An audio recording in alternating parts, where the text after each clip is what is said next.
Good morning, everybody. I missed the rage. Yeah, it's weird to start with something different. Trying to figure out what to talk over just to start the show. What is this? There's a little Oasis, right? Huh? That's called Fucking in the Bushes. Yeah. We love Oasis. We were laughing in the back office about Oasis. Not because of their music, but because they can't get along. Silly, right? Get Travis in here, and he'll laugh his ass off. It's very silly that these guys were a huge band and they just don't get along. But they're brothers, aren't they? Yeah. Sam? We were just saying that, like, Oasis has one of those... They're one of the bands in the 90s, from the 90s, that has one of the best greatest hits albums. Right. But I would much rather just talk about what a disaster they are as a group and how they fucked the whole thing up. The Gallagher brothers just can't function together creatively. Why? And they're like, they complement each other because one writes. Where's Travis? And one He's got to be in sings. for this. Why, yeah. But why can't they get along? Is one just a dud? Or I don't know why they don't get along. Because they're assholes. Have they ever explained why they don't get along? Because they're dickheads, both of them. No, I understand that, but was there an incident? I don't think so. Did one brother take the other brother's bike when they were 12 years old? Where did it begin? Yeah, one felt more loved by mother than the other one. Yeah. Some weird shit like that. At the MTV Unplugged, one was throwing beer bottles at the other on stage. The one went to go sit in the audience and throw beer bottles at the other one. At their Unplugged. Did they leave that in? I don't remember seeing. I remember seeing it on like MTV News clips. Yeah, yeah. Maybe one of them's a raging drunk. They had a few. They had a few more songs than them, but they just can't figure it out. No, there was no reason for them to stop. And then the one guy that sings all the songs, he can't use the name or something. How does that work again? Yeah, I think Were they in court tied up with this? the one guy who sings the songs for a long time. He wasn't singing any Oasis songs. He can't call his band Oasis. Right. And he wasn't... He can't call his band Oasis, even though it's a band he developed with his brother. You would think your brother would go, all right, I fucking hate your guts, but at least, you know, you gotta go out as Oasis. I understand. But they will not allow that, right? No, he can't go out as Oasis. And for the longest, he couldn't sing Oasis songs, or he wouldn't. Right. And then finally he started singing Oasis songs. Can the other one go out as Oasis? He can't sing. The writer. I see what you mean. Yeah. Okay. So the guy who can't sing is preventing his brother who can sing and did sing all the songs from using the name Oasis. Right. It's a wonderful story. I don't blame the writer, though, because the writer knows that that's all he's got. Right. So if he's out singing as Oasis and saying I'm Oasis, the writer's just fucking doomed. Because there's probably already enough songs there. Right. There are so many great clips of these guys just beating the shit out of each other. They just probably resent each other because they can't do what the other one can do. It's just amazing. But they're brothers. Like, at some point... That's the problem. They're brothers. You're right. At one point, brothers kind of get back together, right? Yeah, at some point, brothers, they can put stuff behind them because they have to coexist in the world. They're brothers. Yeah. You don't separate like business partners. Well, we got a Gallagher fight story already on the line. I'm telling you. You just bring this up and people have stories. Boomer in Atlanta, excuse me. What's up, Boomer? Hey. Good morning, guys. Good morning. I was staying in Dublin about 12 years ago, and interestingly enough, I was watching news about the Gallagher brothers being in Dublin and watching in an interview talk about how much they were better than the Beatles. I heard a large commotion above my room, and it got louder and louder and louder. And in the end, the Gallagher brothers were trashing the hotel room above me and getting hauled out by the police. It's just they can't keep it together. No. Nice. You can't say you're bigger than the Beatles. You just can't do that. Did they really say that? Yeah. Oh, He said, Noel says that he believes his band's first album was bigger than the Beatles' first album. Well, that could be Rock on, bro. maybe he's right. I mean, wasn't it Meet the Beatles with their first album or something with like really old 50 songs? Right. But so what? There's a lot of probably records that were bigger than the Beatles' first album. Yeah. He said it was also better than the first albums put out by the Beatles, The Who, or the Rolling Stones. There's an argument to be made there. But you don't say that. You shouldn't say that. And then he said the album should just be called The Best of Oasis. What's on the album? That's so great. Which ones you got on the first album? I mean, isn't that what all the big hits were off of? Champagne Supernova and Wonderwall. We talked about these. I don't know any of this stuff. No, they're so good. I'm sure they're really good. I do like a lot of their songs. You don't like this though. It's okay. Anyway. Good morning, everybody. Yeah. I heard it. We have another fight story, though. Let's go to Tom in England. See, we're heard in England, so yes, we are. So they're loving the fact that we're talking about the Gallagher brothers. Tom. Hey, all right. Yeah, it's just they both, Liam and Noel, support the same football team, which is Manchester City. And they hate each other that much that they both have boxes at each end of the ground. I don't know what he's saying. They both support Manchester City, and they hate each other so much that they have boxes at the opposite ends of the ground. Really? Yes. Right. Like, you're going to see the same sports team and your brothers, but you need separate boxes on opposite sides of the stadium. But, Tom, do you know where this all began?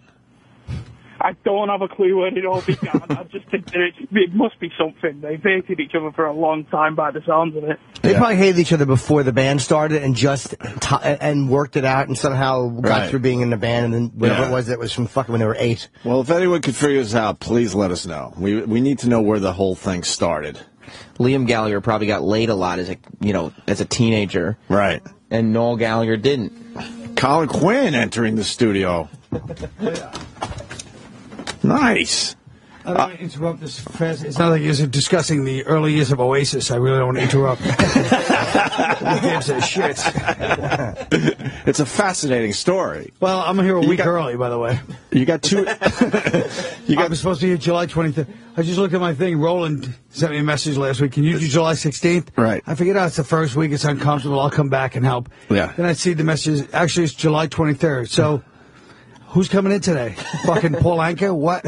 Why is fucking Bob and Voss here to help segue you guys in? I show up July 23rd. I totally agree. I think you should be here immediately. It's ludicrous. Well, you're here today.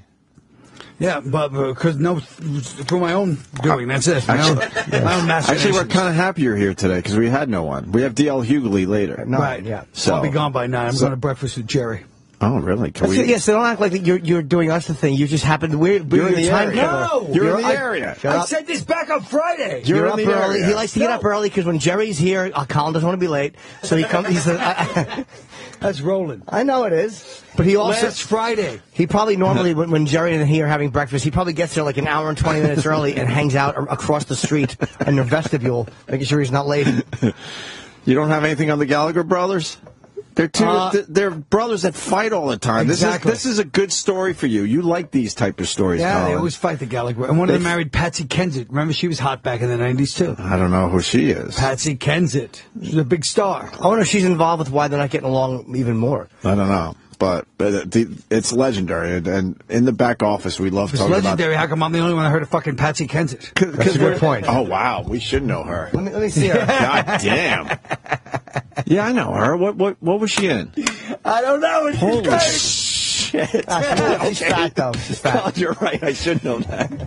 Fuck the Gallagher brothers. Wow. Let's talk about Patsy. One of them married. I forget which one. She should model. Yeah, she would do all right with that. Well, she's lovely. All right. This guy has the Unplugged story, and then we'll move on. I promise you, Colin. No, I like because we brought up the Oasis Unplugged story where one of the brothers went back in the audience and just started throwing beer bottles at his brother. Tom, go ahead. Hey, morning, boys. Morning, Colin. Morning, Tom. So, the singer, who I believe is Liam, he cites that he's got a sore throat for the show, so he decides to pull out of Unplugged the day before they're going on. So Noel ends up saying, all right, I'll sing all the songs. And he does so great that when Liam's watching from the balcony, that's when, what Sam said, he starts throwing beer bottles, he's heckling them the whole show, and he's, making out with his girlfriend, they leave, during the performance. And then after that, they go on tour, and he just pulls out of the tour. So the songwriter, Noel, he just does the whole tour by himself. And I don't know if that's the beginning of the strife, but that definitely added to it. Yeah, so the guy that can't sing does the whole tour, singing his brother. Because he probably got tired of the cunty lead singer attitude. There's nothing worse than a cunty lead singer. They know the band needs him. But weren't they both kind of cunty? Weren't they both bigger than the Beatles? And absolutely, they're both cunty. They jumped the gun on the Beatles. Yeah, they say we're bigger than U.S. Steel. But how great is it? I think that was somebody else. How great is it they're doing Unplugged? It's a big spot for them, and the one guy quits before the Unplugged, goes in the balcony and throws people. It's great. It's the greatest. All right, Tom, thank you.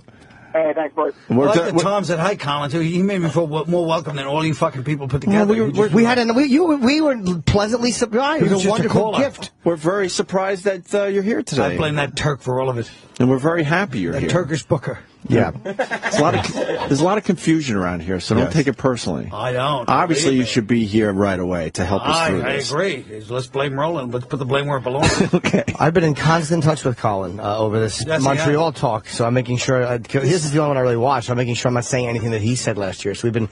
Mine is called laughter. ... The best medicine. Yeah, you're doing the speech this year. He's going to wear a stethoscope. He's wearing a stethoscope up. Colin did a great job last year doing the speech. What is it called? Just the speech, or a keynote speech? A keynote address of the industry. Well, I'm still mad at Todd Glass because remember right at the beginning, I hear somebody go heckling. I go fuck you. It changed my whole mood for the speech. Todd Glass. Then I saw him afterwards. I was still mad, and he's like, Stone. He's like, I'm sorry. I go, you know why you did that? You've been living in L.A. too long. And I stormed away.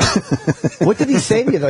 I don't know, but it was like he was just fucking yelling. He was being supportive of something. I don't give a shit. Shut your face. Don't yell at me. I'm just relaying the story. I'm just saying.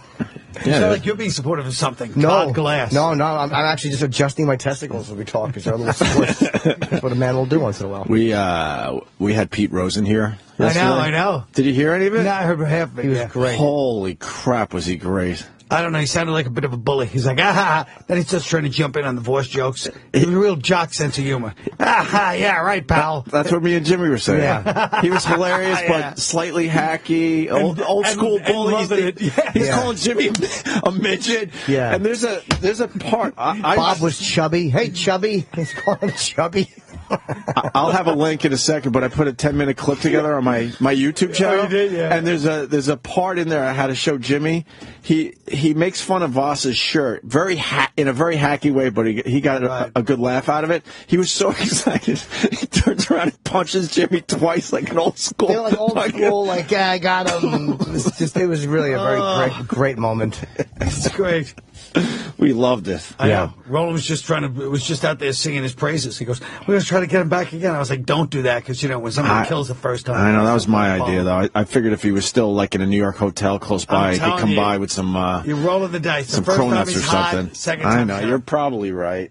You are right. It would be a subdued shot. I can't believe you have to send Pete Rose for cronuts. Maybe come by with cronuts. I said, I don't know, with cronuts or fucking bagels. Or... I know, but I was just saying, Pete Rose, there was a time when Pete Rose entering a room meant everything in the world. Right. My cousin used to go to the, he basically lived at the track all the time. And he said Pete Rose would come in and everybody just be like, hey, Pete, he'd just be busting by to get to the window before he come. Really? And then I was on a plane after he had quit gambling. Right. And I was on a plane and I was going to sit next to Pete Rose. This was like 8 years ago. And I had a seat, but guy was sitting in there, this Japanese guy. Mm-hmm. And then Pete goes, hey, would you mind sitting over there? My friend sits next to me so we can talk. And I go, fine. And it was Corey Nakatani, who's like one of the top jockeys in the world. And I just sat behind them listening to them talk racing the whole Do you think Pete was milking him for info? I know he was. That sucks that you're going to sit next to Pete Rose the whole flight. I thought I was going to sit next to Pete and just laugh. Plus, I was a Big Red Machine. I was a real front runner as a kid. You liked the Big Red Machine? I loved them because they were winners. I was a front runner. Yeah, I knew the whole fucking Big Red Machine. Who was on the team? You had Joe Morgan, Pete Rose, Lee May, Bobby Tolan, Concepcion, right? Barry Nolan. Wow, you do know the Big Red Machine. Wayne Granger was one of the pitchers. Damn, I don't remember him. You had the catcher. I remember a couple of the big stars. Johnny Bench. Had a little Johnny Bench in there. Exactly. George Foster. They had fucking monsters. George Foster, right? Yeah. Huh. Yeah, they had a killer squad. Yeah. So you're going to talk Big Red Machine and share some memories with Pete? I was going to share memories with Pete. So let's get him in. Yeah, you could say how much. Nah, it lasts for 2 minutes. Yeah. Remember that time when Johnny Bench doubled you in? Yeah, we do. I don't even remember the specific games. I just remember, I had all the cards, Big Red Machine. And all my friends are like, you only like them because you're a fucking front runner. Cause I go, no, I liked them for years. So, meanwhile, like 11, 10 years old. You hadn't liked them for years? No, I was 10 years old. How much? I was like, no, I always liked them. Did you grow up a Cincinnati fan? You grew up a Mets fan, though? A Mets fan, yes. So that's not nice to do that. No, I know, but I was a front runner. I didn't say I was a nice kid. What about Tom Seaver and the guys? I love Seaver. I love Jerry Grody. I love the Mets. I mean, obviously those Mets were good. Don't forget Ed Kranepool. No, I love Ed Kranepool. Bob Apodaca, childhood hero of mine. Jimmy loves that name. Felix Mion. Yeah, remember Felix? God, yeah, he was great. Dave Kingman, John Milner. Yeah. John Milner. There's a name I haven't heard in a long time. They called him the Hammer. The Little Hammer, yeah. I remember that. I think he was a lefty. Yeah, he was. Wow. Being a front runner is great. I've decided to be one. I was never one with teams, but now I just love because it annoys people so much. I love the fact that I'll just root for a team when they're winning now. Yes. No, me too. That's why I like that Keith likes the Cowboys, even though he likes them in their horrible years. Yeah. Because he probably started liking them as a front runner because the Absolutely. Eagles used to suck. Right. And now, the whole thing reversed. Yeah. He still has to stand by his principles. Yeah. Unquote. 1976 or whatever. Right. He'd been fired from his third job. Started. Well, very good news. Voss was in here and gave Jimmy some presents. Oh, a couple autographs. Yeah, Ed Too Tall Jones and Hollywood Henderson. Hollywood Henderson on index cards. Whose book was gave him to Keith. Keith would appreciate that. So would I. I was a Cowboy fan my whole life. Oh, so you were a front runner too? Probably from childhood, yeah, but I like them all through the bad years too. I just don't like. Voss brought in gifts for everyone. My gift was really lame. It was his interview in Penthouse Forum. That was my gift. Right. He gave that to me, and then Bobby got the old fishing, the fly fishing thing. Fly fishing rod that we think is at least 12 years old. It's terrible. Right. You looked it up. It was like $30. $30, brand new. Right. But he thinks it's worth more because it's old. I think so, and too. And used. There's no way. Bobby got Pete Rose to sign it, too. He got Pete to sign the, you know what, Pete, I'll give it to my son. It'd be nice. You know what, Pete? But, he got him to sign it. And Pete had to, because stupid Bob hands him a black vinyl bag or whatever with a fucking regular pen. And Pete's like, do you get a silver Sharpie? You got a silver pen with the Marlboro logo on the side of the thing. From his points or whatever it's called. What were those called? Marlboro Miles.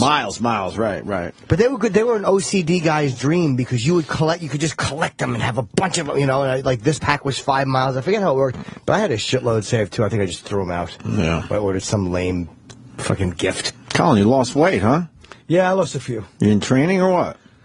Well, I mean, I hate to bring up movies. Yeah, no, the play again. I'm going to do it again one more time. Where? Barrow Street Theater. When? All of August. Okay. Wait, that's where you started, right? Yeah. You filming it? Oh, thanks. I remember. I was there for the first one. Good. You are going to film it. I'm going to try to film it. You have to film it. Yeah, you should. Finally be filmed. It's brilliant. I mean, thanks. Wait, so the Philly run's over already? Philly's over. How long I was there for a month. That was a month? I squeezed every inch of Philly I could. Yeah. What about going to Boston with this thing? Yeah, it's not going to happen. I'm just going to do it. It's kind of like that history thing. I know. I wanted to do it in Boston and D.C., but it didn't happen. Why? Who knows? I can't figure out this business right now. It's just. It's too good, though. Yeah, but I'll film it. Then I'll choose. All right. Then try to shop it. I'll film it. Then I'll try to sell it somewhere else. And you know what? Worst comes to worst, you can always throw it up on YouTube, right, guys? Oh, God. I'll throw it on YouTube. I'll take it. Thanks. I'll give you a couple $100 for it. Yeah. I like on Monday when Opie's going, I don't have to work ever again. I was like, Jesus Christ, Opie, would you save every penny? Yeah. Well, try sitting across from me here and that, knowing you have to work a lot. I have to work. I like this, though. I enjoy working. I like doing this still. I don't know where this is going to end up, but I like doing it. Fast forward October 5th, me and Oprah stand in the front shaking hands. Look, we gave it a shot. It was a good run. Oh, my God. I'm going to miss you too, bro. All right, take care. What are you going to do? I don't know. How about you? I'm not sure either. That's just how it ends, though. Speaking of feng shui, do you have to have Anthony's chair staring right at me this whole time? Well, we're like a goddamn ghost. I want to get the hell out of this studio. Yeah. I really do. This studio doesn't feel right at all. Tell Roland to look around for another spot. He's good like that. I told Don Wickland, find us another studio around here. We'll just do something different help. with this one. Yeah, because we were talking about Ant's chair yesterday, and stupid Voss. We we were getting into Anthony's chair, and it's weird, and we should put maybe a glass box around it or something. Right. And Jimmy was, just spilling his guts a little bit, and then all of a sudden Voss just walks in and sits right down in the chair. Fucking thinking. The greatest. And he had way more confidence and way more energy than we've ever seen. Yes. He loved the fact that he was here without Anthony sitting in his seat. Yeah. Voss had the confidence of a fucking animal walking around wounded lions. Right. Like he thought we were fucking hurt and needed him desperately. He was really deluded. No, him and Bob feel like they felt like that was their show. Yeah. You know what? They need us more than we need them now, dude. I guarantee they had that talk in the back. Right. You know what, dude? For years we had to try to get in, and now all of a sudden they need us. Fuck them, dude. Maybe I'll come in. I know. I always have to wait till 7 o'clock, but I'm walking right in right now. I know they were fucking killing us in the back. I'm sure they were. It is so true. Voss does have, him and Anthony are from the same school. You know what I mean? Even though one's Jewish, one's Italian, but they have one's smart, one's not. Right. But they're from that same school. They look like, I could see them at like a Santana show in like 1978. Yeah, they just have that kind of shady, shifty, like Mediterranean look to them. Yeah. I'm going to take this call just to give you a compliment, Colin. Kevin in Philly, go ahead. Morning, guys. Hey. I just wanted to say I saw Colin's show July 5th, The Unconstitutional. And although I'm not a big history buff, it was witty, it was hilarious, and he was nice enough to sign my Patrice poster afterwards. I remember that. Yeah, I remember that. I had a great time. It's a great show. I don't understand why it's not going to go to Washington and Boston. I don't get that whatsoever. And you should have a deal already as far as filming this thing. Yeah, you have a good agent. Yeah. The first one went. It may happen, yeah. The first one went, and that was great. But I had somebody else directing it, too, which didn't hurt. Jerry? Big Jerry. Oh, is that why? When Jerry swings, it happens. That's right. So that's Jerry. So why don't you just casually drop it at breakfast taste? Like, what are you doing in August? What do you think he's... Because, like I said, with Jared, the main thing is, when I do ask him, I've never asked him for a favor. He's just done favors just as a friend, but I've never asked him. When I ask him for a favor, it's going to have to be worth $20 million. Right. I don't want to waste my favor. I did the same thing with Bloomberg, but I never got to ask him. But he owed me a favor because I'm greedy. I don't want some small favor. But we're all friends. You're friends with him. $20 million. But why don't you? I would ask you for 2 favors. Not one. Not if it was $20 million. Was one of them. No, that's a good point. I wouldn't ask you for 2. You know Bloomberg? No, but I met him once. I did a benefit. Right. Darrell Hammond dropped out of this benefit at the last minute because his excuse was Darrell Hammond. He caught a case of Darrell H. And so I went and filled in, and then Bloomberg came up to me afterwards. He goes, "Thank you, I owe you one." Wow. He goes, well, I don't just say that. I owe you one. He said that? And that was 8 years ago, but then I was like... Why would you wait? What an OCD kook waiting to save it up for something He's big. a billionaire. Hey, Jim, let's watch it. Don't call me a kook. He's a billionaire, though. That's my whole point. What's wrong with you? Because I wanted to say, what favor could I get out of him? I was so greedy. I was trying to think of a real big favor, like a parking pass for life in New York. I could park anywhere. Did you think of some good favors, though? You didn't save his life. You didn't save a child from a burning building. You did 20 minutes of probably polite laughs. You know what? You know what's so funny? It really was. It was, at best, a tepid response. But what would you have asked him for, guys? I don't know, but I would have called it. I know what you're saying. I want the perfect. You're like Louis De Palma when Jim burned his apartment. No, if I say 80,000, he'll think 100. He'll never pay. That's what you're like. How about a city bike for life? This is before city bikes. Did you have any ideas in your head? Yes. For real? A lifetime parking. That was the only thing you could come up with? Where you could park anywhere in the city anytime and nobody give you a ticket? But you don't drive. How about a helicopter ride? I for that. Helicopter ride. One helicopter ride? I don't know. Fucking wants a parking pass. I want something big from Bloomberg. It was worth $1 billion. But you act like a little child who won Willy Wonka's thing. I want something so magical and special for the magic man. That's what I wanted. Yeah, you should ask for tickets to something. I should have tickets. Yes. But he grabbed your hand and said, "No, I really mean this." That's and what I would have called him on it. I should have kept his hand and said, "Listen to me. I want some stock tips for the rest of my life. There you go. Stock tips would have been good. That would have been nice. Some hacky, you know. Right. Well, go with Apple. You'd be like, fuck, I already have Apple.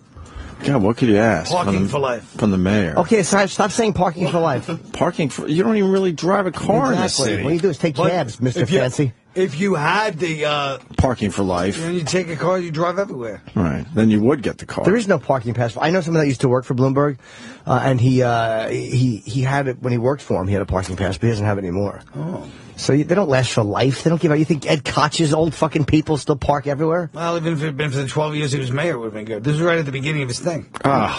You blew it. Yeah, you did. You blew it. You should have asked him for a third term. Hey, can we go to breakfast with you and Seinfeld today? No. Why not? I'm very good. D.L. Hughley's going to be in at 9 o'clock. Let D.L. come, too. Give Jerry a little street cred. He'd probably love that. We'll blow off D.L. to have breakfast with you and Jerry Seinfeld. Yeah, I don't think Jerry You don't like bringing us around when Jerry's No, neither around. does Tom. They change when Jerry's around. I don't blame them. I probably would, too. They change. Shut up. You see, these guys come for... Jerry, how are you? Well, I'm sitting at the table, I'm fine. I say hello. Jerry, I know, but you say it like with Jerry, it is and you always have one clever, he has one good joke that makes Jerry laugh. Yeah. Jerry kind of likes Jim. He thinks he's funny. But Jim always brings his A game to that fucking table. I just never know what he's... It's my natural wit. I can't help it. I'm a witty guy. Because I just say hello, how you doing? And wit flies out. What happens? And I go away, because why blow it with Jerry? I really like comedians in cars getting coffee. I really like it a lot. But I'm starting to think that maybe Jerry's an asshole. Why? From that show? He doesn't seem like he's a nice guy. He's a no-nonsense guy. I'll say that much. Colin, you don't have to be involved here. I'm just, it's my observation. I don't want to put you in a tough spot. I'm starting to think he's a no-nonsense guy. Colin knows him slightly better than me. I don't know almost at all. But it's like you never, ever wonder, how does he feel about this moment? Oh, boy, It's always pretty apparent. Right. Yeah. Yeah. The George Wallace one was really funny. I've seen... Oh, fuck, I'm behind already. I saw the Sarah Jessica Parker one, and I saw George Wallace, yeah. You see, next week, Patsy Kensit. Patsy Kensit's going to be on That sounds like one of the names you make up. Patsy Kensit. Anyway. We should call Amy Schumer Patsy Kensit. How was the shoot with Amy Schumer? You're in the movie. Yeah, it was great. Yeah? Oh, my God, it was amazing. Really a good crew. You did it too, right? Yes. It was wonderful. When is this thing coming out? Probably next year. She's in the paper today. They have a shot of her filming That's what the sucks subways. about movies. They take a year to come out. Isn't it stupid? I think it's kind of stupid in this day and age. In this day and age, and it still takes a year. It seems like you... And all these people think they're geniuses. There was like, we come out in the middle of July because that's when... Shut up. Nobody knows. You don't know what you're doing, any of it. Shut your face. We know. They all strategize. It's bull. I think you're right. Bull crap. Well, yeah, there you go. Clean it up. So we can get some replay on Talk FM. I think you're right. They're still shooting, though. They'll be shooting for a while. And the Judge shoots on regular film. I know. I think for this movie, he's doing regular film. That's more expensive, right? And the sad thing is, I can't tell the difference. I've been in this business before. You showed me the regular film, I wouldn't know the fucking difference. No, that's like a real film guy notices. I don't notice either. We don't care. But I thought of it while I was shooting. I'm like, oh, boy, don't fuck up, because every take is expensive. Right. You said a mouthful. I sure have. Well, Colin Quinn's here. We're going to take a break. You promoting anything, Colin? We're very happy you're here. Just unconstitutional. We had a huge show yesterday with a lot of laughs, and we're like, oh, boy, now it's just me and Jimmy. So we're very happy you're here. Last night I didn't find it that amusing. But by the way, the other thing I don't like is the fawning. Oh, Ricky Gervais didn't know who I was. Oh, I should quit comedy, guys. Ricky, I'm perfect. Gervais didn't know who the hell Colin was. I don't care. How about this, Rick? Go home for a month. Go home. Whoa. Whoa. I know, guys. Sorry. Pulling out the big guns. Wait, what was the exact thing? Because it made us laugh pretty hard. He just said Quinn, we were very Colin, happy. He just messed up the name. Colin, whoever. Right. Yeah. I didn't see it. I just heard Voss call me. I wish we were here crashing. Shut up. But it always makes me happy if someone... I told you one of the greatest things that ever happened was when I met Jeff Goldblum. Oh, yes. And he loved you. And he loved, this is outside of theater. I was trying to meet Alan Alda in 2005. And he goes, I said hello to him. He goes, oh, you're funny. You were on that show with, who was that host? And I was like, you don't know how happy you just made me. The son of a bitch met me, too, Jeff Goldblum. Well, exactly. That makes me happier. How happy would you be if someone didn't know my name? How about Ellen DeGeneres that one time I knew Ellen, like I opened for Ellen. I saw her a few years later. This is when I knew I was finished. And I saw her like when I was doing Tough Crowd. She's like, hey, Colin, we're in the elevator doing Letterman together. Hey, Colin. I'm like, hey, Ellen. I made a couple of funny jokes about the old days. Meanwhile, of course, when I worked with her, I thought she was like making moves on me, you know. And then that's straightened out. And then I see her like 2 years later. She goes, and I was at some party, and she goes, hey. She didn't remember your name, too. And I knew I was finished. I was like, oh boy, that's a bad sign. I think that was it. What name you think you were replaced with? Me? In her head. Like, she had to forget Colin because... It was actually a party where everybody there really let me know where I was at, like Courtney Cox. It was David's. I was at David Spade's house. I guess it was about 4 years ago. David Spade's house, and he had to go to a Jennifer Aniston party. So I go, yeah, when I go, it was like somehow during, I don't know when. But anyway, I go there, and I thought Jennifer Aniston. She knew me, too. Yeah, I knew her when she was 19. You really knew Jennifer Aniston? Yeah, I mean, I knew her a little bit. But I saw her in SNL, and she said, Colin, yeah. And I was like, hey. And I was like, so we walk in the party, and she goes, David. And she's like, hey, friend, to me. But she didn't even know me as, hey, friend, like you're a friend of mine whose name I can't remember. Right. She was saying friend like David's friend. Yeah. Then I sat at this stupid table by myself, and that's when Ellen came over. I was like, well, at least somebody from my, biz will be here. Ellen. I go, hi, Ellen. She goes, hey, but at least she kind of knew she should know who I was. Right. She didn't. Did my name. Jennifer Aniston, you didn't tell her I'm Colin? No. I just came in shock. Hey, friend. Hey, friend. Hey, friend. Will we ever get to that stage, you think? What's that? You think we'll get to that stage eventually when this thing blows up and a few years go by and you'll see us and just go, hey, friend? With me? Yeah, and us. after we're long gone from this? It depends on how life in the compound does. There you go. It all depends. All right. We're going to take a break. Colin Quinn is here. I think we're going to play some of these Pete Rose clips. They were that damn good. Yeah. The Rich Voss slam was a classic. And we're going to play this now. Stay there. He looks like a dried-up soccer player. Who, me? Rich Voss. That is the weirdest heckle I've ever heard in my life. That's literally the weirdest heckle. That's amazing. Hey, buddy, what? You look like a dried-up soccer player. First of all, I know what you mean, though. I know what you mean. Yeah. Why haven't we thought that one yet? Oh, my God. Hold on, let us finish laughing at you. Fucking dried up Ecuadorian. Shut up. And he noticed something across the room. That's a great line. That's a great line. That's right. You look like you're out of breath. I mean, I am out of breath. I had to walk around you and him. that's a good one. Yeah, that is...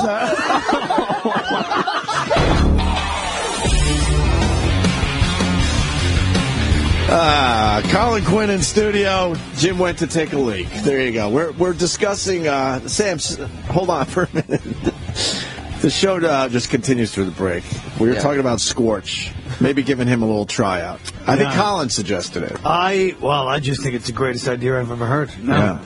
I love it. Are we in the tryout stage? Yeah, and I think he'd be good. We should try out some people? Yeah. Yeah. I think he'd be a welcome addition to any show. Right. But he kind of trashed Anthony. Yeah, he did. He said it was karma. What did he say, Sam? Well, he posted a thing. Fucking Scorch. And who knows what he was really talking about. That's true. Right. Right when he left enough room for himself because he's a political animal. Right, he is, right? He's like, no, guys, I wasn't talking about that at all. But what did he say? He said something to the effect of, I'm not going to get into it right now. But like I told Colin during the break, he doesn't get into anything ever. That's his thing. Right. I'm not going to get into it now, but then he never gets it. The one thing Scorch likes is a little wiggle room. Right. He never gets into anything. That's his whole bit. Yes. He's like one of those guys that always goes, I could say something right now, but they really don't. Right. Oh, the stories I could tell you. Right. But you never hear the stories. But he said, man, I'm not going to get into it right now, but let's just say I just read something that makes me believe karma exists. Did he get Did he get killed on his Twitter? I clicked this. You know, when you click a tweet, you can see all the replies to it. Right. It's just immediate. Fuck you. Go fuck yourself. You're a moron. We know exactly what you're talking about, you piece of shit. There you go. Oh, I love it. Yeah, we could try him out. I like that he feels he's savvy enough to go, I'm not going to get into it. Right. He's savvy. He's like, I'm not going to screw myself with some tweet, you know. Yeah, the show business stories that I don't talk about are the ones that... Yeah, you should bring him in for a try a couple of days. A couple of days? Yeah. I think we could survive a half a day with him. He could be something. Just get it all out on the table. Norton's resentful towards him, too. So get Norton's not happy that he trashed. I'm not happy that he trashed A&M. Yeah, but get him either, out. but it is Scorch. But who knows what he's really talking about. And it is, you know... I mean, if you were Scorch, let's be honest, if any of us were Scorch, we'd feel the same way about this show. Yeah. I'd be fucking livid. Probably, we haven't been that kind. And I have a feeling that if Ant read that tweet, he'd probably get a good laugh out of it. Exactly. Oh, yeah, he would. I still don't like it. You want to do the Comcast call? I want to hear this Comcast thing. You guys are calling Comcast? Oh, Colin, no. Got a guy, he just wants his... to cancel his Comcast, and they just won't let him do it.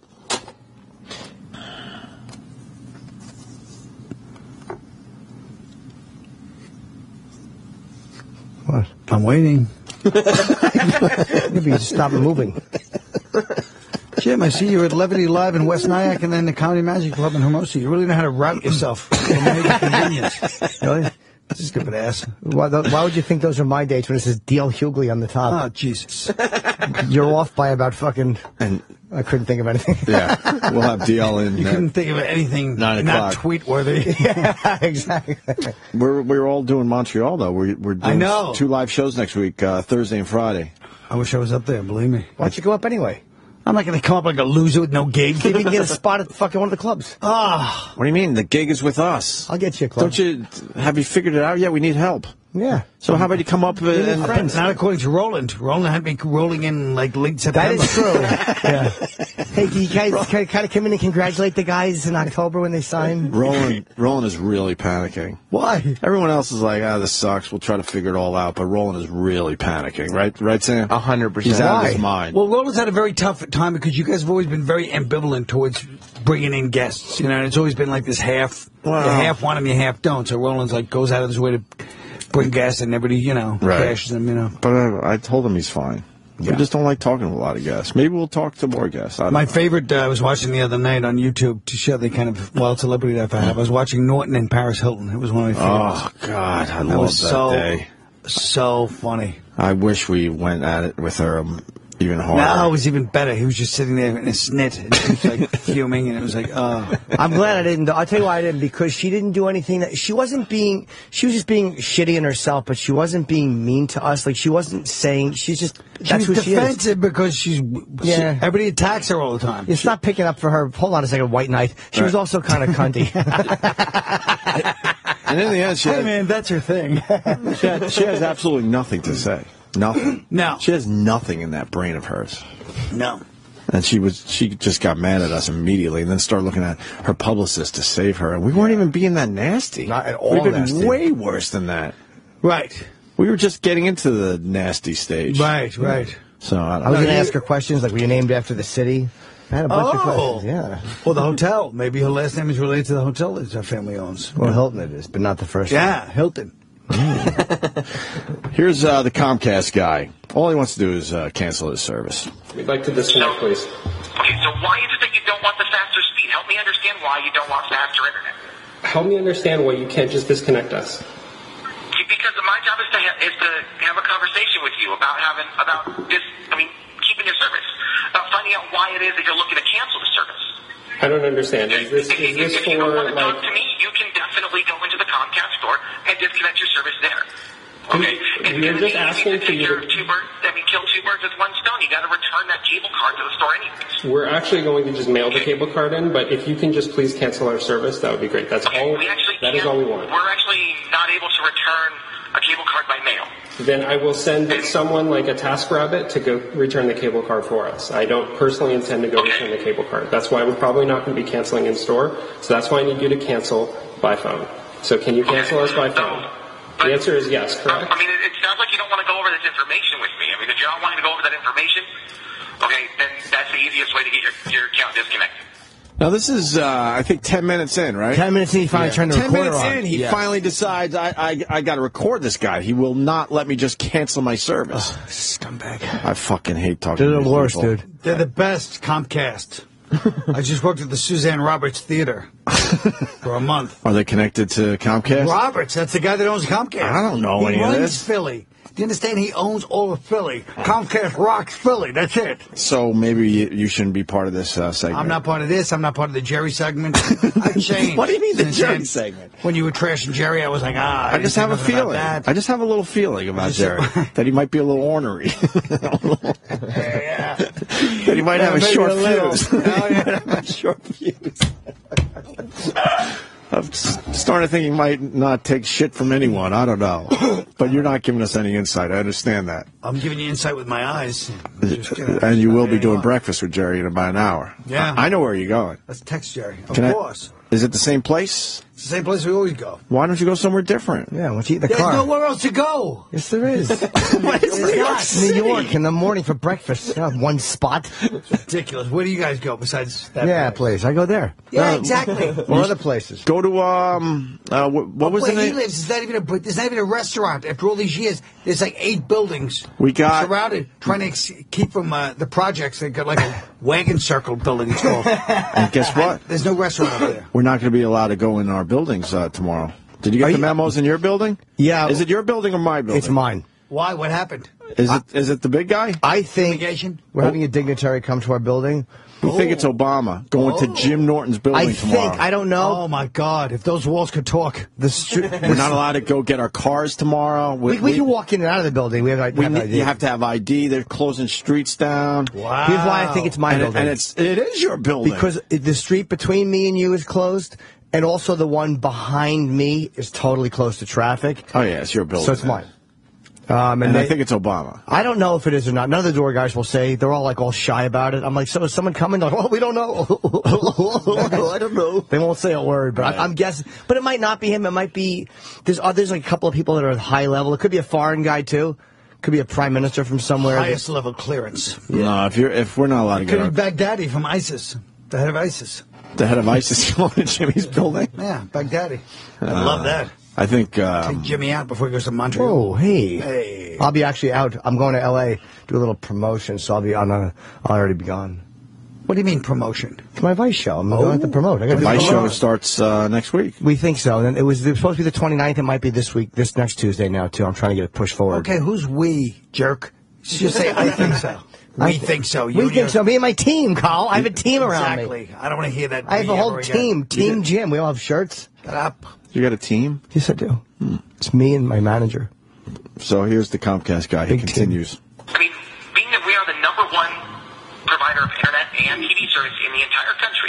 True. Okay, why is it that you're not wanting to have the #1 rated internet service, #1 rated TV service available? I'm declining to state we're switching providers. Can you please go to the next question? Okay. So what is it about us towns that's making you want to change to them? I'm declining to state. Can you please go to the next question so we can cancel our service?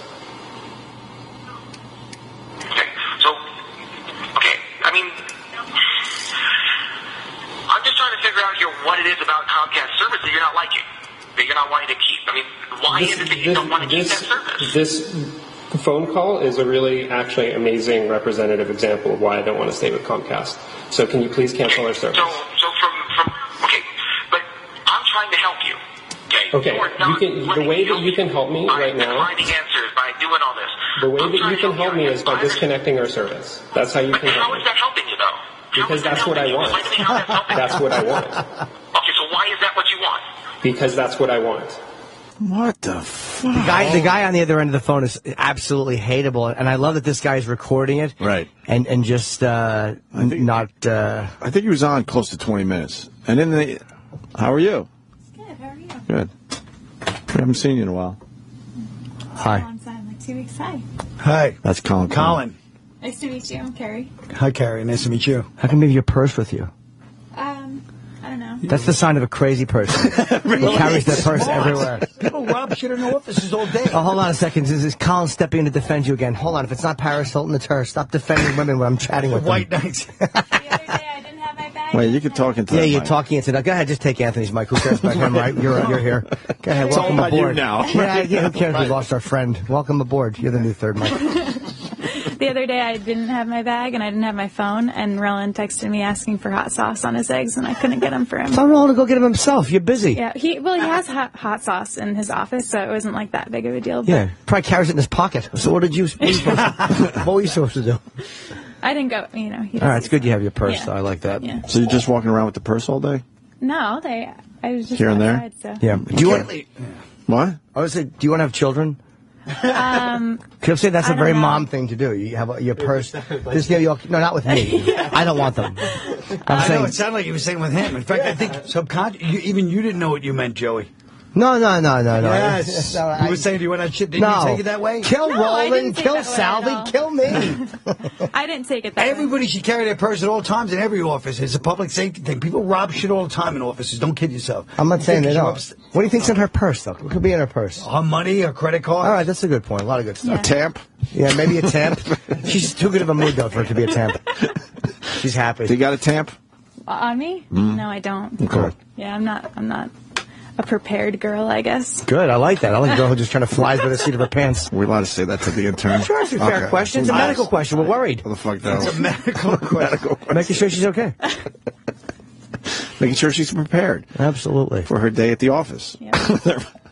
I just want to look kind of psychotic, you walking around. It's kind of crazy. I only do when I'm outside. I don't wear it around the office. It's usually in that office. How's the sweat today? Good? Good. Oh, that's right. She pits out. I love that. No, that was only once. I swear. might have brought it really up haven't sweat awkwardly. that badly ever since then. You were just nervous that day? Yeah, I was nervous. That was like my second week here, so. What, was I in that day? Who was in? No.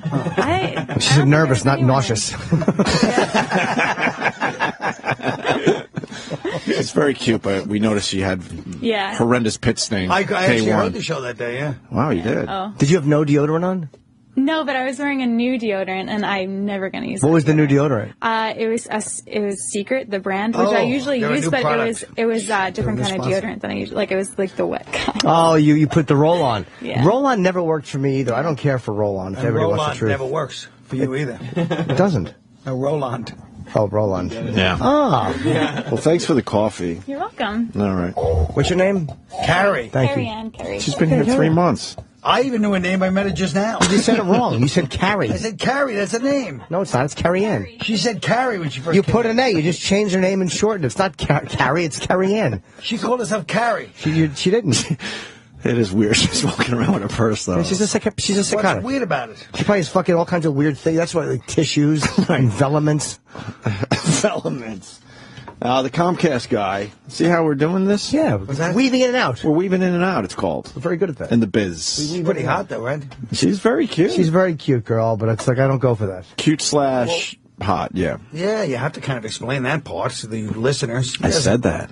Oh, you did? But she sweats a lot. I like that, So though. what? That's why she's got the cut off Of course. sleeves today. She probably loves. I She didn't want to hates say the that to winter. her. Yeah. Oh, you should have. That's true. It's a good point. Yeah, she's still sweating. Yeah, she wears gauze under her arm in the winter. Hope you're listening right now. Here's more of the Comcast guy. What is it that's making you want to change that? Because that's what we want to do. Okay, why is that what you want to do? That's none of your business. Your business is to disconnect us, please. As a company that is a cable and internet provider primarily, okay, that is our business to know why our customers are leaving. Okay, if we don't know why our customers are leaving, how are we supposed to make it a better experience for you next time? Okay, when Astound turns out to have That's a fantastic question, and something that you can hire a firm to go figure out. For right now, I'm just a customer calling in, attempting to disconnect service. That is something that you can do, right? You said that you can disconnect service. Yes? Okay. Yes? Well, I mean, I just don't want to be the customer. Is that something you can do? benefit greatly from transferring your service to your new address. Is that something you can do? Can you disconnect us by phone? Can you disconnect our service? Yes or no? What I'm trying to find out is why Yes don't you or want no, the same offer can you for any customer disconnect gonna our get service? faster internet than anyone can provide you? Okay, why don't you want those services? Because I'm not interested in your services any longer. Can you? So you're not interested fastest internet in the country? Nope, not interested. Okay, why is that? A lot of people calling about this phone call. What's going on over there? Secret notes? No, yeah, it's about... They're passing notes back and forth. You're going to be exhausted at your dumb midnight show in Montreal. We got a lot of guys saying that this phone call is fake. Yeah, it sounds fake to me, too. And we got a guy that used to work for Comcast. Daryl in Rhode Island.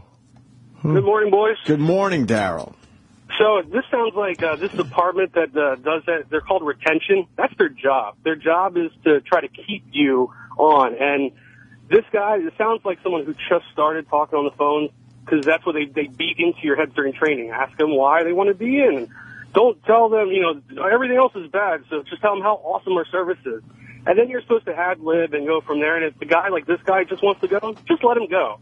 And this trainer or this operator person, he just sounds like he had no idea what he was doing, following his script, and he panicked for 20 minutes, which can happen. So, give us the inside scoop here. How long do you keep us on the line before you finally just do what we want?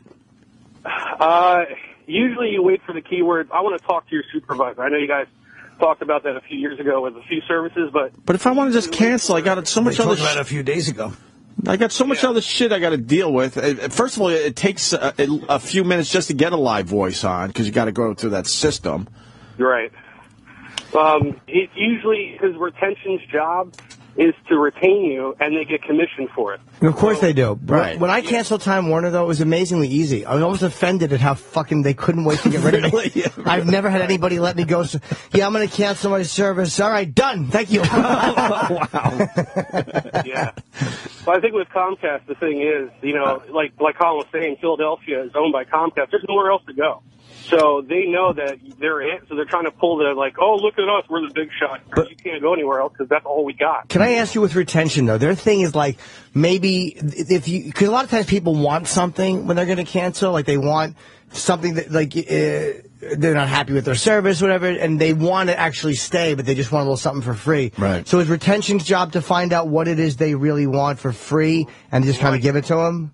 Right. They're trained for at least 3 months before they go on the phones, and the first thing they learn for the first month is that bullshit detector.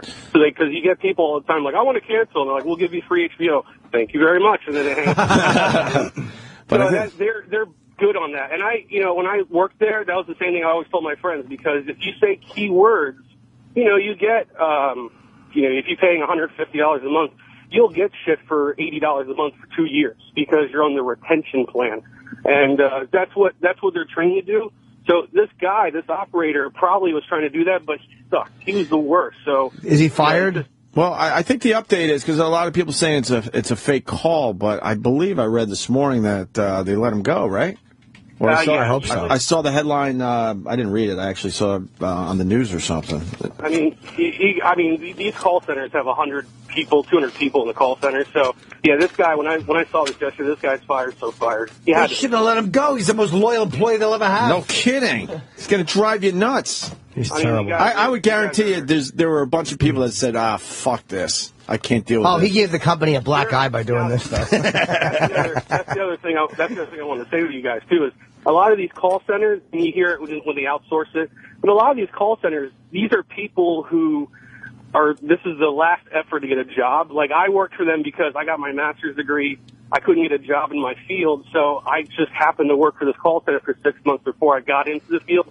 But a lot of the people that work at these call centers are those who either dropped out of high school or they're just uneducated, so they're there and they after a while when they're tired of the call, they'll just put their feet up on the desk and say, yep, sure, whatever.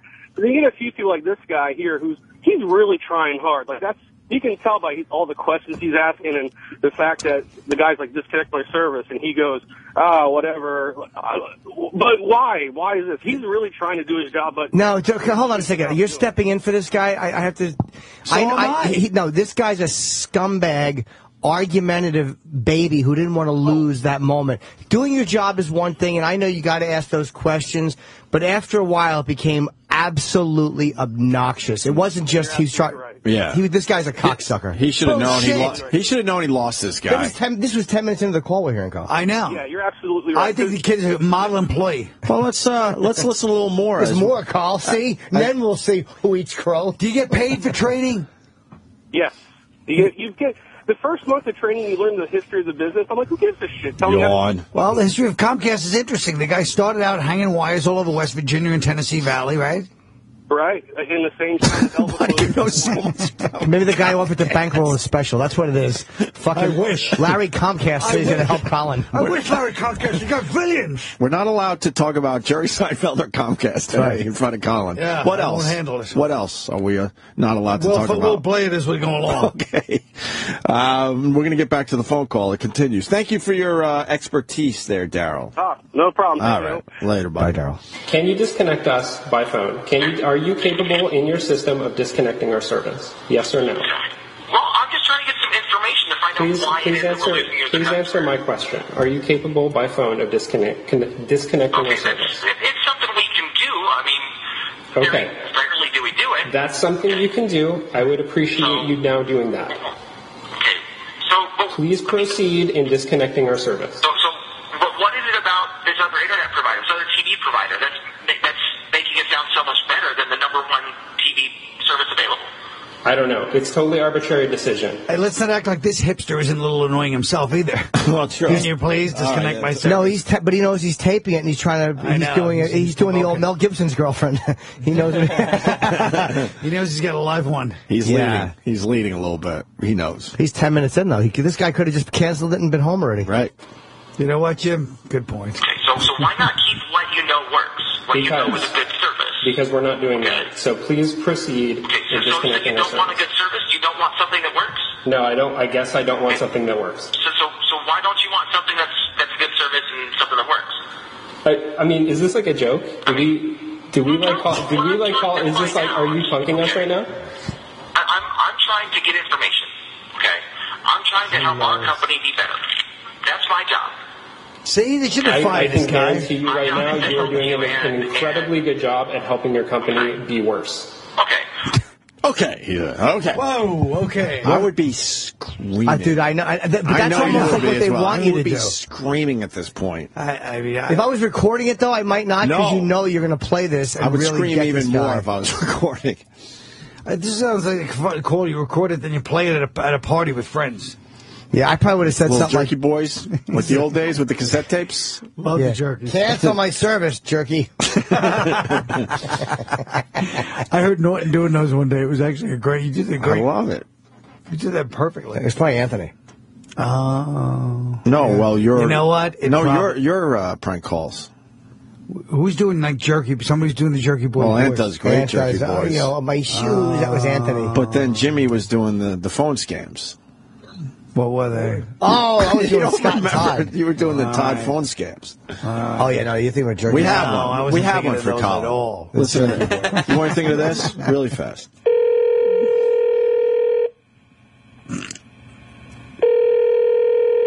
Hello?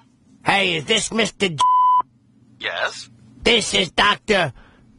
McFeely Boob. Yes, this is what I was thinking of. That's me. Your medical results came back. That's what I was thinking of. Yes? You have cancer of the testicles, brain, and lungs. What? Oh, my God! That's Todd Pettengill. There you go. It wasn't Jerky Boy. No. That is Jerky Boys. What are you doing? You're making fun of Jerky Boys. No, I'm not. I'm mocking Todd, who ripped off the Jerky Boys. We like the Jerky Boys. That's funny. I like the Jerky Boys, too, but I still thought you were making a joke about it. He's making fun of Todd, who rips off the Jerky Boys. Who's a New York badly. DJ. Scott and Todd, who broke up. Oh, yeah. Let's say hi to Chris in Pennsylvania. Chris. Hey, good morning, guys. Good morning. Hey, Kyle, by the way, I saw you in Philly, I guess a couple days before the 4th of July. That was an awesome show, man. I really loved it. Thanks. I just wanted to, this guy, this customer service rep from Comcast is obviously a douche. But, Comcast is throwing him completely under the bus. I mean, now that they have a black guy, they want to get rid of him. But I just know from experience that guy was a fucking superstar on his team, because management will pull these guys aside day in and day out and say, do everything you can to not let these people go. And the previous caller mentioned that, you know, a lot of these people will just throw their feet up on the desk afterwards and say, fuck this call, who cares?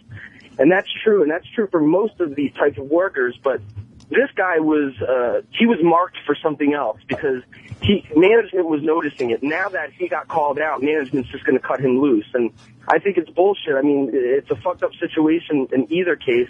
Yeah, if you got a retention department, you want guys like that. Maybe he was doing You what want they those wanted. pain in the asses. Yeah. But he's a scumbag and he deserved to get fired. Oh, yeah, of course. He got caught. Yeah, I mean, he's definitely a scumbag because What, Kyle? I kind of agree with Kyle. I mean, the guy was a scumbag, no doubt, and I've worked with people like that, and you just want to drive your fist into their face.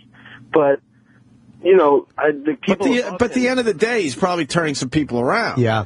Yes, he's following orders. What, are you going to blame every Nazi in World War II? A lot of them are just following orders. They were good employees. You know? He's a spoiled kid who probably would argue with mommy and daddy like that and get what he wanted finally when he would just not stop a spoiled arguing. kid. You're acting like he went to, like, Oberlin for 4 years. He's on his last legs trying to take this job at fucking outside of...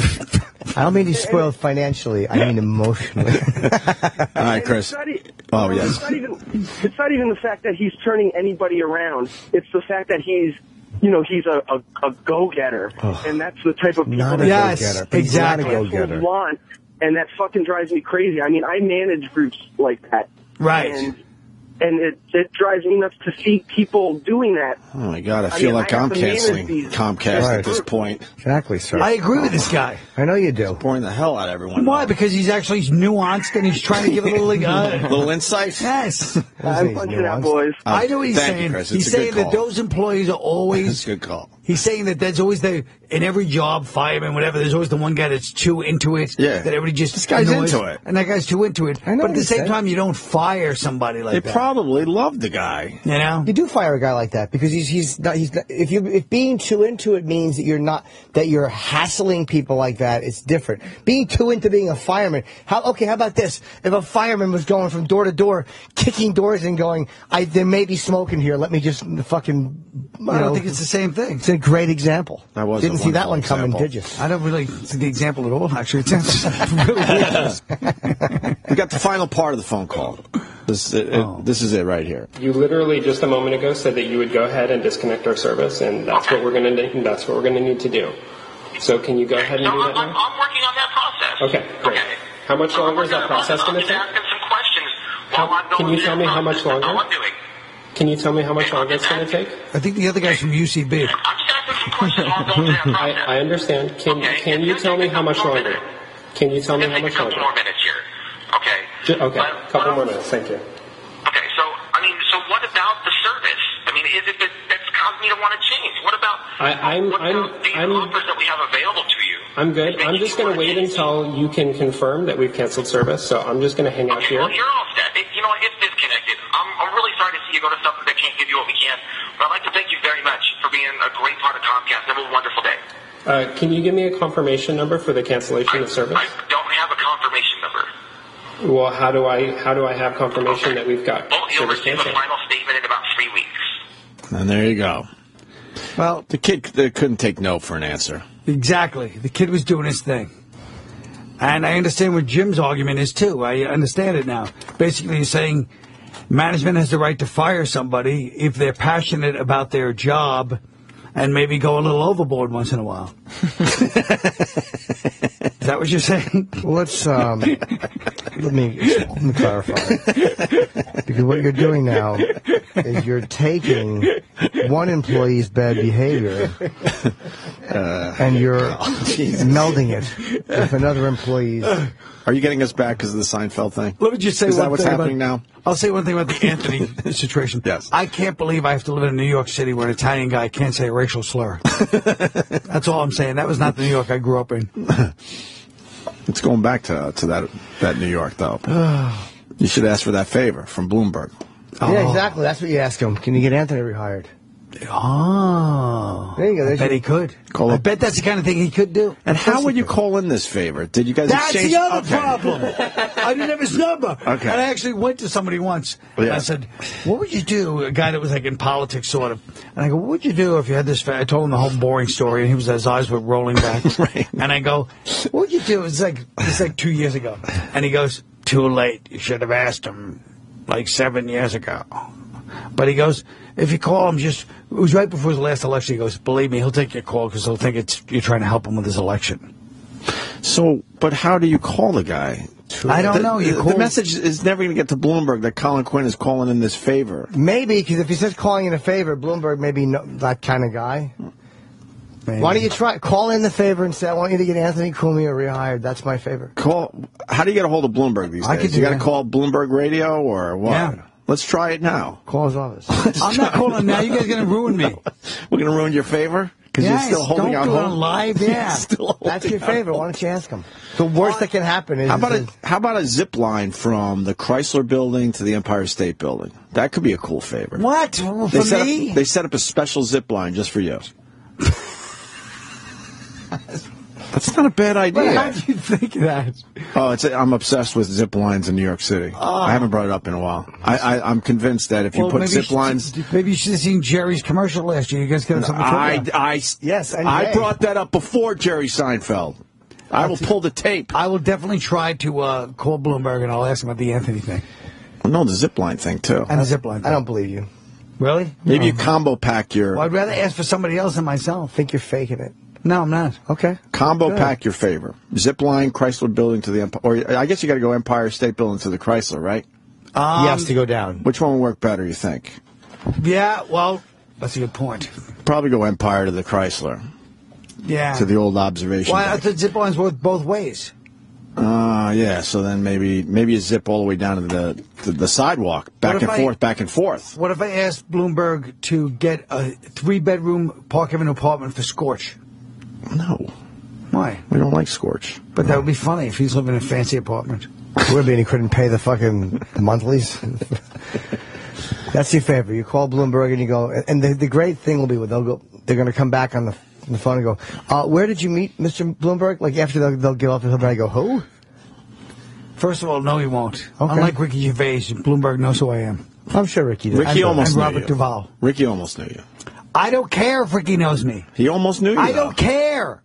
The only thing that infuriated me was when I heard from on Twitter about the cackling reaction. I could just picture we were so happy. Couldn't have been happy. happy. Made me so sick. We were so happy on a very sad day that lifted our spirits. That's right. And Robert Duvall. I'm still recovering from the Robert Duvall not knowing me. Remember that one? Oh, God, yeah. Bobby Duvall. I forgot. And then that. the Paul Anka insult from last year. I'm still recovering from that one. Was it the Paul Anka insult? That was just when I called in and Roland goes, Paul Anka's on. And I was like, oh, Jesus Christ. Right.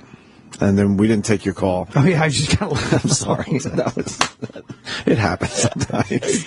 I get left like me. The only ones who get that treatment is me, Bobo, and Lady Di. No, we panic sometimes. You gotta understand. Me, Bobo, and Lady Di have been known to hang on that phone waiting to come on. No, we panic. Paul Anka was a big deal. Yeah. I don't know why. Because he's connected. My way. He was a very good... He's connected to the Rat Pack. That's what it was. So we panicked, and I don't know. We probably should have taken your call that day. And he smelled good. He did? Yeah, he looked good. And he gave Jimmy some cologne. He mailed me some cologne. That's what happens, friends. He mailed you cologne? I just got the decanter. Yeah. What is it called? Decanter, right? Decanter, yeah. Yeah, I got a decanter. Of cologne? No, just a decanter for wine and shit. Oh. You know, the fancy crystal-y thing. Oh, from Paul Anka? Yeah, but you didn't hear this story? I thought it was a really nice special thing, and then Imus got the exact same gift. So you saw it on TV. Yeah, that's his go-to. So whatever interview or radio show he did, he gave everyone one of those. Hey, guess what? It's better than the rest of us. We don't give anybody anything. That's true. The only time we really showed up with gifts was Voss yesterday. But I got a nice cologne. He promised us one, and he was going to give us all colognes. And they mailed me one. Oh. To my house, a big bottle of Creed. Oh, Creed. That sounds great. Love the band, too. Fuck yeah. All right, with that, we're going to take a break. What do we got? You're not promoting anything, Colin, huh? I'm promoting that I'm going to be probably doing my show all of August at Barrow Street. Yeah, but that's down the road. We'll take care of that when it's closer. All right, yeah. August, you'll be down there for the whole month. Said publicists love when you go, hey, I got an early jump on things, guys. And you should promote that you're having breakfast with Seinfeld. That's a big deal. And breakfast with Jerry, yes. What is it, once a week, once a month? What do you do? We usually meet once a week, yeah. Once a week? Yeah. What do you guys talk about? Just comedy, mostly. Really? Yeah. But haven't you guys run out of stories by now? Yeah. I don't know how the hell we do it. I don't know. It's a little strange, is it? It's a little strange, but, you know, it's like my mother and my aunt when I was little. They used to talk every day and see each other every day, but they always had something to talk about. They always found something. Yep. All right, we're going to do another Pete Rose clip in a break. We have to prog to sure, Montreal. We will be up in Montreal. Yeah. That sounds French. That was almost Chip, and I went back in the gym. If you want to come, it's very limited seating. 2 shows we're doing next Thursday, Friday, 7 o'clock to 10 from the Hyatt Regency in Montreal. It's email. Here's the email address: ojmontreal@gmail.com. That's just the temporary email address. We're going to have Jim Jeffries, Greg Proops, Tom Papa, Ron White, Nick DiPaolo, Kurt Metzger, Bobby Kelly, Mark Maron, Pete Holmes, Eric Shafir, plus more, and Gabriel Iglesias. Yep. And maybe Colin Quinn. I'm not coming come on up. I'll get you a spot. You think I'm going to be the lonely idiot that can't even stay at the hotel with everybody else? I'm not staying at that I'll hotel. say, hey, guys, I'm staying right nearby, like 20 miles away. You're coming up to do our gig. I stay at another hotel. I don't stay at that hotel. I'm going to get it. I'm going to be Le Trois Mike. Jesus. Pete Rose yesterday killed for us, and, well, this was some good slams. I'll just say that. Listen to this. Yeah. 3? Why, that's the record, 3? No, 2's the record. Yeah. But you'd have to break the record, you'd have to do 3? Yeah, I get it. So you just explained it. You didn't get it. Explain it. He just said it, and then we all got it. You didn't. Look, so you're good with numbers, but look what it did for you. What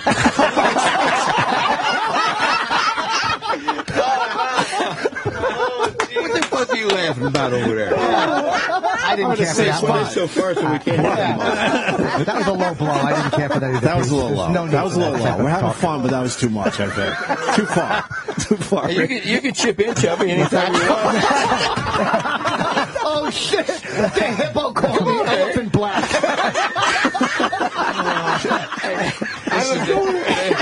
This is getting like Shawshank, isn't it? First one to break. First one to break. This is the most vicious. Exactly, yeah. Oh, shit me. The gentlemen are off to drop a deuce. Stay tuned for their progress. Want to get back on the radio, thank you. Got Colin Quinn in studio. And Jimmy and Colin were talking about feet just now. Yes, feet. Because Colin's going to leave us in a few minutes because he has I had an important breakfast with Jerry. Well, it's not important because you guys do it every week. Yeah, but you never know. One day he might slide that check over. Who pays? So Jerry has an account there. Does he really? But we both leave money at the end. Wait, he actually has an account? He doesn't pay at the end? It's kind of a thing. Oh, cool. They give it to him for free. That's really smart. No, they don't. They have to give it to him for free. I would. They do not. Because it makes the papers that you guys are there. No, it doesn't. It makes the papers a lot. Twice in 10, 15 years. It feels like it's more than that. That's not worth that much. Well, there's a girl there that I'm attracted to. So yeah. I think that I was wondering what her feet look like. So she's got big feet. I think she does. She's kind of sexy. You're getting into feet again? I mean, it's kind of a new thing for me in recent times. But this girl who works in that place, I'm like, fuck, she's really super sexy. I don't get the feet. You know what they say? Big feet, big portions. Shoes. I don't get the feet thing. Do you, Colin? I like feet, but yeah, it's not my number one thing. So you go all in though. You're caressing them and smelling them and jizzing on them. Really, no.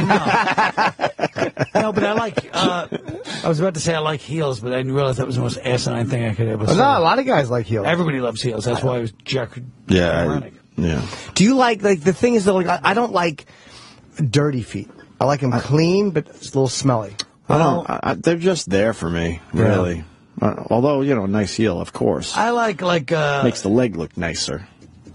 But I like a farm worker from mid-century China feet. You know what I mean? Like kind of calloused, dirty but still strong. Right. You like sturdy feet. Yeah. Those are a turn on to me. Good bracing feet. Yeah. Are you a fan of the twisty toes? Pairs of flip flops. Yeah, twisty toes. You like twisty toes? Yeah. Couple of nails. I like nail fungus. I think that's oh my God. Yeah, there's definitely some downsides. Yeah. This is new for me though. I don't get it either. Like I don't feel submissive when there's something about it. I just want to put it in your face, smushing your nose a little bit. Yeah, a little bit, man. Nothing wrong with that. No, everything good smell. Not too much though. No, I like a good smell. I like it to smell. Where are you at with athlete's foot? Oh.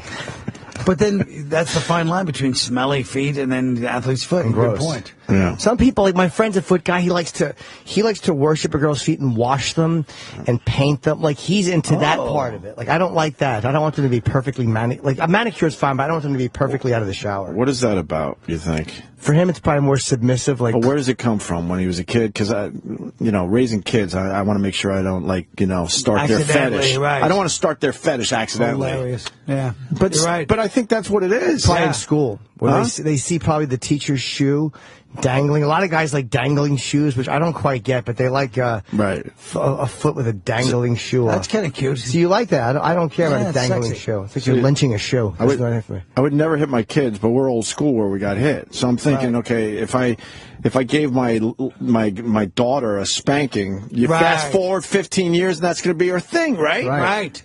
That's what I think. That's right. Just give him a body shot. That's what they say today is the best thing. You hit him with just a short liver shot, a short hook to the liver, and it takes care of the problem, and the kid never has a fetish. You just go, wow, Dad's got a good left. That's not a bad idea, because there has to be something in between the timeout, which every parent has to do the timeout. It's a joke.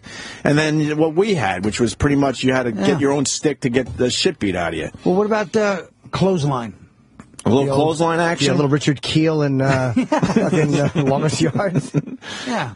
Yeah? That used to be a big technique. Right to the throat? Yeah. Just a nice quick throat shot? Let them think they got away with it, and then when they're walking by, you just put it in like that. You don't even look. You look in the other direction. And then go, what? I don't know what happened there. Yeah, what can I tell you? But maybe you should put your toys away next time. Actually, that's a good kid technique. You wait for like a couple of days, and they think it's over. And then they'll always know, wow, there's karma. And as Scorch says, karma. Karma. Scorch is all about the karma right now. Yes, he is. He looks kind of like a spiritual type, though, actually. He looks like one of those weird fake gurus from upstate. Some kind of yoga guy. Yeah, and it's just like totally shady. Somewhere near Woodstock, New York. Totally shady. Just like everybody's got like, oh, that guy. He's our leader. Yeah. He could be a leader. You talk to the state troopers like, oh, that guy, we've had complaints about him for years.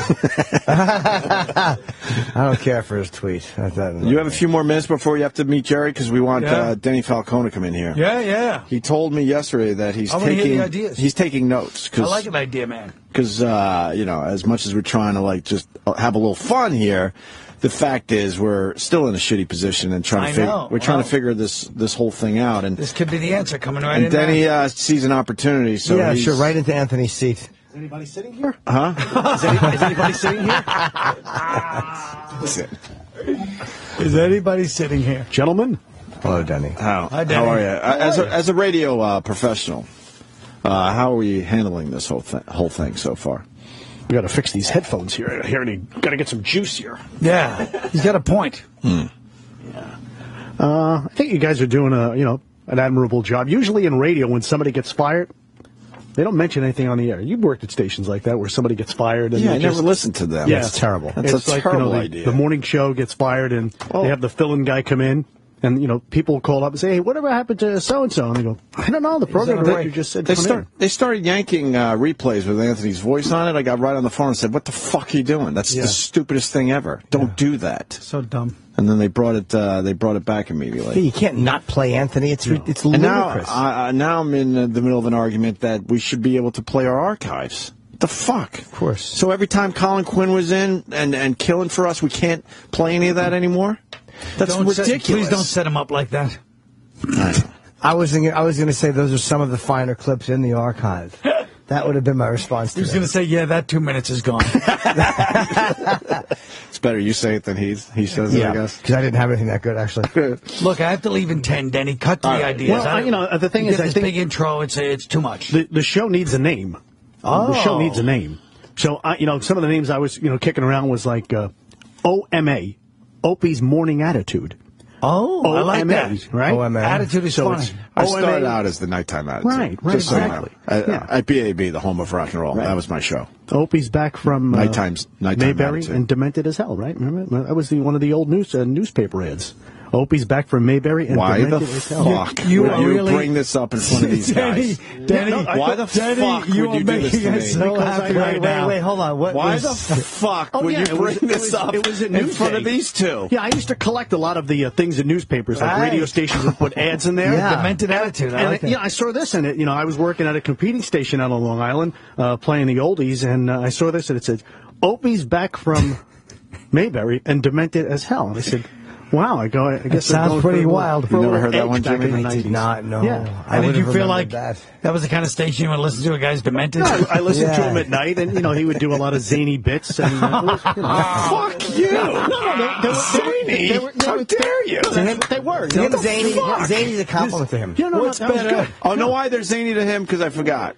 He likes to blow himself. Better? Oh, now we're going there. What's better than a guy coming in with one plan and it totally backfiring on him? No, so I said, I even forgot about that, but they did put it in Newsday for like a month straight. Yeah. All right, I like that. We should use that. It reminds me of Dr. Demento. Remember him? Demented as hell. Yeah. So, I got to find that. Do you have that clipping? I'll try to find it at home. I'll Instagram that for the people. Yeah, that might be something fun to have. Oh, it would be fun. So then it could be OMA anytime, so it kind of rhymes there. Even worse, they had an Opie lookalike contest. I was on BAB for only a couple months. It's radio. No one knows who the fuck what the fuck it looked like, and they decided it was a good idea to have a Opie lookalike. See, the fucking modeling agencies must have emptied out. It was probably the worst bit I ever did on radio. Oh. I had to sit there knowing no one gave a shit. And then there were like maybe 3 guys that had red hair, and that was the, you know. I don't know. I get a feeling Denny may have some other. No, I'm trying. Some other goals. I'm trying. I think you're trying. I'm trying to deflect. You're trying to cut it off at the base. Yes, I am. You're too smart for me. Now, being we have, of course, O&A, it's such a brand. I mean, everybody, we still say on the O&A show this year. Sure. Artie Lang is out of 3 work, days, right? Artie is unavailable. Right. He's available. He's not working anymore. So it's O&A, Opie and Artie. So you still have that O and A. That's a good point, right? And he's a great brand. You could steal some listeners who used to listen to him on Stern, right? Right. What are you hearing about this? He used to be on Stern, yeah. He's not. He's looking. He's probably wanting not a working. gig. He's been in radio. There's been some rumors out there. It's been popping up here and there. Yeah. So what do you know about this, go on. Danny? I just writing things down. You got your ear to the ground? Rumors about what? I could. People are saying Artie's interested or something. O and A. I like the fact that Artie, I wouldn't have thought of Artie and anything, but go ahead. Yeah, so people still hear O and A. So what are you hearing, though? I'm not hearing anything. I could, talk to some of my radio spies. He's just got some kicking some stuff around. Yeah. What else? And I think this just might be what we call radio stunting. That Anthony really isn't fired, and we're just doing a big radio stunt. Oh, so that's how it works. And you get the papers and the Washington Post. They always participate in stuff like that. Yes, with racial stuff. Yes, you're completely right. An entire country has been politically correct for 15 years, and it's just a stunt up. It's like the greatest joke of all time, and then it's hilarious. Yeah. What does your jacket say? What is this? A Country Music Awards jacket I got. Little thing here. Oh, look at the back. Show Colin the back. That. Pretty cool, isn't it? Chevy. Official writer of country music. I like that. Yeah, it's one of the radio perks I got. Especially on an overcast day like today, I wish I would have worn one. Yeah, it's a horrible jacket. It's a little rainy, but it's overcast today. Comfortable for the weather. How many of those type of jackets do you have? I got a few of them. Yeah. I got an old Cousin Brucey jacket. How about to the next suggestion? A satin jacket. Well, the thing is, we get a guy. Gene Gotti and Court. Yeah, we do outfits.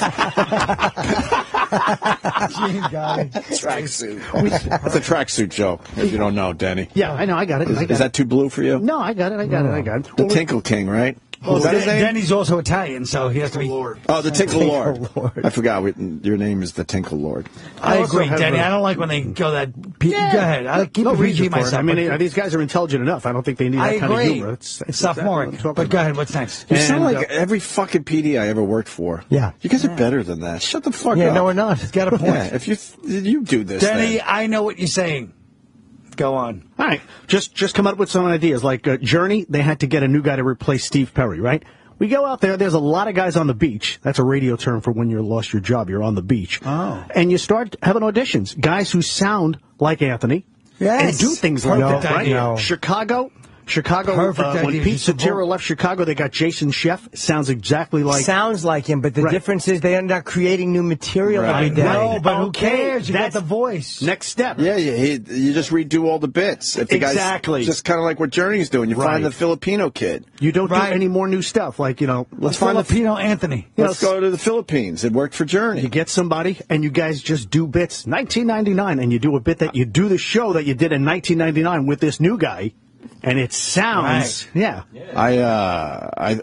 think I'm going to do the Ron Bennington. Just call it Opie and Anthony. No, what about... That's what Ronnie's doing. What about He still Filipino calls Ron and Fez. Right. And there's very little input from Fez. Exactly. Yeah, what? I want to hear Filipino Anthony. These Indonesian savages. Why is it different? Fez works here. Fez is still on the show. Oh. Yeah. That could be a problem. Then. Are you done with your ideas? Yeah, I just think we maybe have an audition contest. There's a lot of guys out there who... Audition contest is funny. Yeah, and we have the listeners Anytime vote. I've seen any movie like, what was that movie a couple of years ago with Anna Kendrick, where she's like... Crocodile Dundee, too? Oh,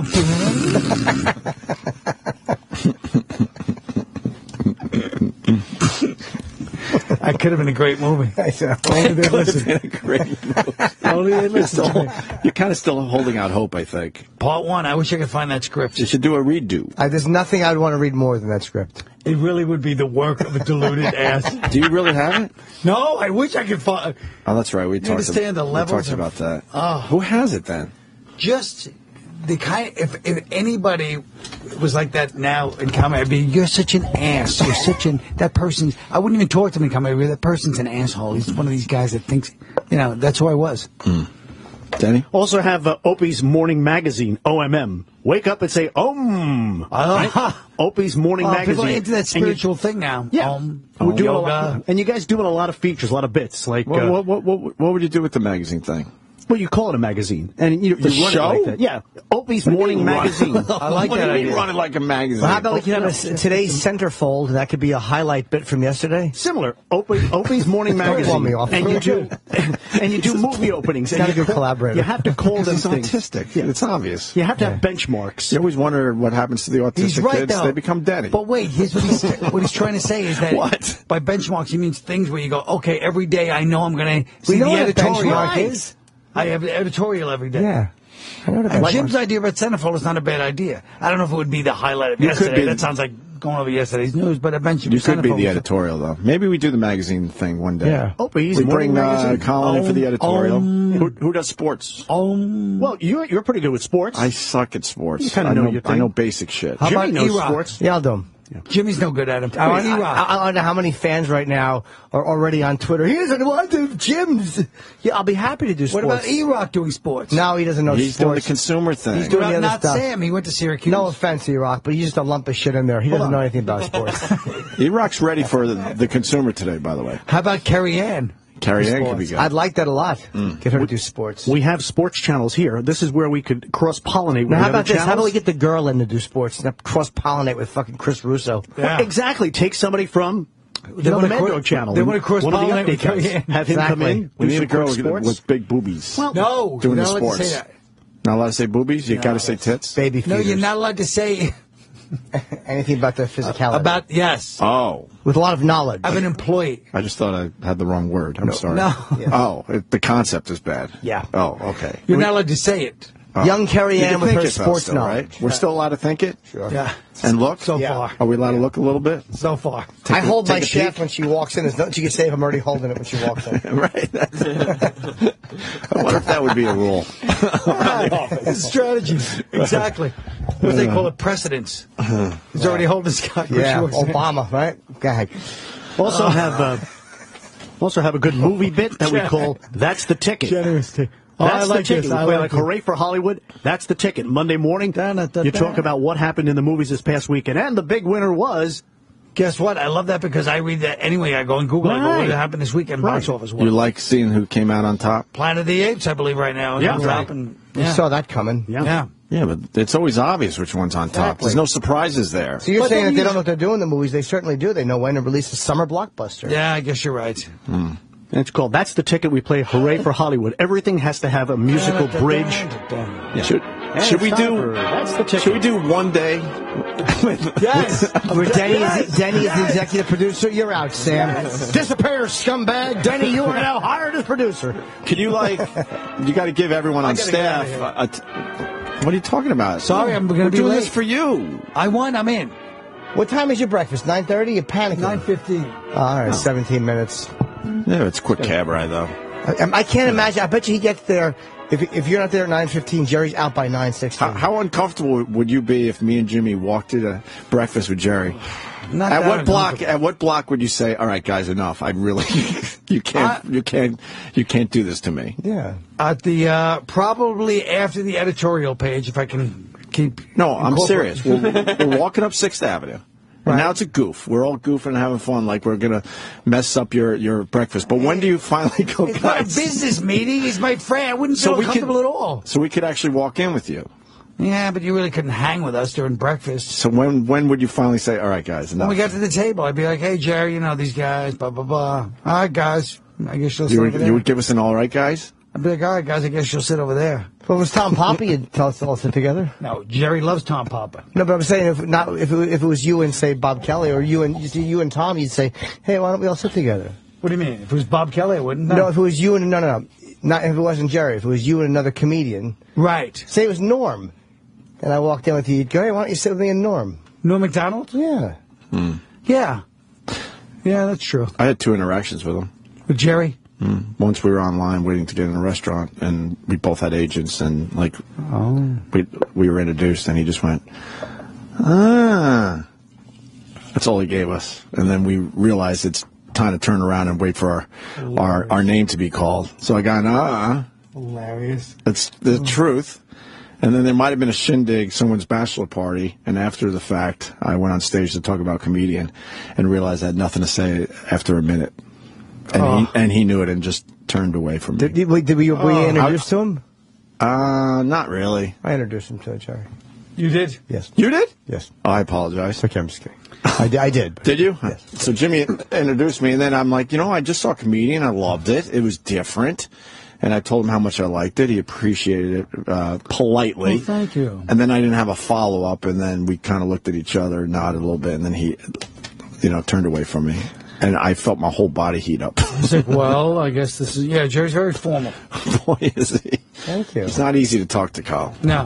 One more idea before Colin quick, so I worked with Jerry in 1985. I kid you not. What? I was hosting. You didn't work for him. I was working with him. Let me explain. Go ahead. 1985. Anyone want to bet that he didn't? I'm hosting. Denny's lying in his piss yellow shirt. I'm hosting an oldie show at Hofstra University. Yes. Jay Black and the Americans were the starting. Yeah, Jerry was the opening group. Was the opening act. Oh. I was the MC.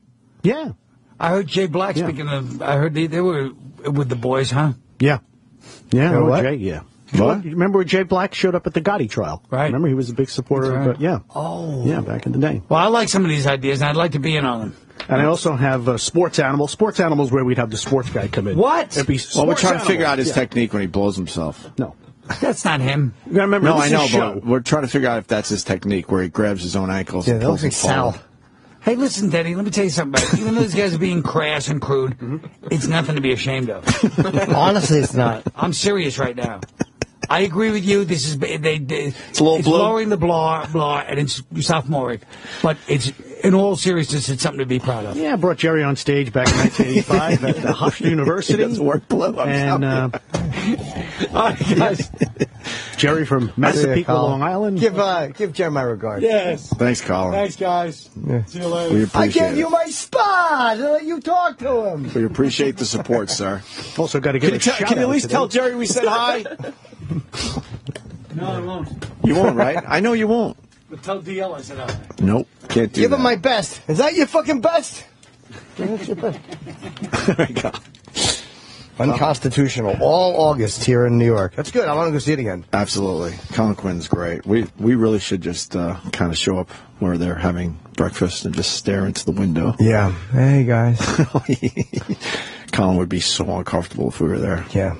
I don't know. Jerry wouldn't be. He's totally comfortable just going hello and then looking away. That's exactly what he does. Come on, I like him. Then are you done? I just want to give a shout out to Streetside Classics, people who were listening to the show before we went on break. and we were mentioning the muscle cars, and these people restore muscle cars and everything down in Carolina. Why are we giving them a free commercial? Oh, she was a nice lady. Sent up a bunch of T-shirts and stuff. I don't want T-shirts. Got nice T-shirts. I don't want that. Wait, open the T-shirt. Yeah, got koozies also. Look at this. That's a payola. I'm not interested in that. Classics. I would never wear that. Oh, my God. Look how busy it's an extra large. I have mediums and smalls, too. That's good. Wear all of them. I bet you piss on one, you can like change. Koozie? Sent some nice streets. A koozie? Yeah, not the kind you're thinking of. Some nice air fresheners for the car? No, let me smell. I don't want Let any me of smell this. one. I don't know. A good air freshener. I got to be honest. I like a good air freshener. What is the scent of That's the air what freshener? I'm going to tell you. Let me see if I don't read it. Let me see if I can guess. About little flashlights maybe for the kids. Would they like this? No, I know the kids would like flashlights. Laser tag. What do you do with all this stuff? Yuck. but he's serious. Yeah, it was very nice of her. What does it smell like? That's nice. It's not bad. All right, will you stop telling me what I'm thinking? Hold on a second. Give him a shot. Give him a chance. Yeah, it's chemistry? Not bad. What flavor is this? Probably like some kind of like some kind of like a licorice mango. No, it's not. So you really collect swag from everybody? You won't say that stuff, you fucking hoarder. Throw it out, a koozie. I wanted to make make sure you guys, saw it. What are you going to do with the koozie? You're going to put like one over each little bent leg? What are you going to do with those dumb koozies? Put a nice can of beverage in here. Ugh. Yeah. Let me see it. Oh, shit. Koozies are a waste of time. Koozies stink. And these, stupid. And these are made by the koozie company. It's not a knockoff. So you got the official koozie. I didn't even know there was a koozie company. Yeah, there you go. Did you know there was a koozie company? Yeah. No, I just know that Jim winged his koozie into the garbage. I don't want it now. Okay. There you go. You're just trying to come up with some stuff for you. Yeah, exactly. Here, here's some koozies and a plug for these people who sent extra large shirts. Do you like Opie's Breakfast Brigade? It's Opie's Breakfast Brigade. No, because we replay in the afternoon. That's a terribly ill-informed decision. Terrible. And the thing is, you have schools around the country. The school bands perform hits of today's music, right, by the school band. Because what happens is, when you get the kids involved with the show, the parents love you. Sure. Right? And then the parents would subscribe. Yeah, but when you say something, like an idea like that, and I say it's an afternoon show, too, and an evening show, you can't just plow ahead with the idea. You have to adjust on the fly and go, oh, that's right, I hadn't considered the replays. We probably have more people, or at least as many, listen on replay. It's almost half and half, I think. You're right. Well, but they know the show is in the morning, so it doesn't matter. I mean, they know the show is in the morning. Yeah, but they don't like to necessarily... that's a good one. They don't necessarily... What about that one? Yeah. I'm still liking Opie's morning. Is the discoloration OMA. weird? His shaft is a different color than the head. I don't understand why. You want any more koozies? You want a party? Jesus. No, I don't. Yeah. Let me go to Ron in Virginia. You got your cans on there, Denny? Oh, yeah. You got the cans on? All right, let's say hi to Ron in Virginia. Ron. Hey, fellas, what's up? Hey, buddy. All right, so how much was that surgery? Like, to get that rib removed? Because, I mean, like, it's really amazing how you suck your... Oh, yeah, it's a good question. But I don't think Denny had his rib removed so he could suck his own dick. That's the rumor. Really? That he had, first of all, that he has an exceptionally long shaft, and that then he also got his bottom rib removed. It really is a good question. And there is a rumor, Denny. Did you get a rib removed? No. He's just naturally limber. Why does he get so mad? Because he knows we're hitting on something that's personal. Why you get so mad at this? Because it's ridiculous. Why is it ridiculous? It's a very good question. Well, then how do you do it then? Want to do any more features on the show here today? Get some more features and some more bits? He just won't go down that road. Thank you, Ron. I thought it was a wonderful question, to be I don't honest with you. disagree, Oak. Yeah, I thought it was great. I agree. It'd be even more impressive that if you didn't get the rib removed. Okay, so we don't like the Breakfast Brigade. We're going to take that one off the list. Good point, Jim. See, that's what I like, the input. We're having a meeting here. It's always good to have the input from the hosts. I don't think that would be a good technique, because then you have to smell your own asshole. Yeah, that's what do you think? That guy's probably a gymnast. Denny. Wake up and say, Why would you say when you see that? Opie's morning magazine. Ew, you actually just looked at that and went, like it was lip smacking good. No. There's a guy who looks like Lamar from Revenge of the Nerds. Yes. And he's boiling himself ferociously on his back. Got a pop culture feature, too. We call it, Hey, Jim, what's in? Hey, Jim, what's in? We got a cock in that mouth. Hey, Jim, what's in? And, Hey, Jimmy's. Hey, Jim, what's in? Do you want him to produce one show for us with all these ideas? Yes, on Friday. But what would he talk about in his segment?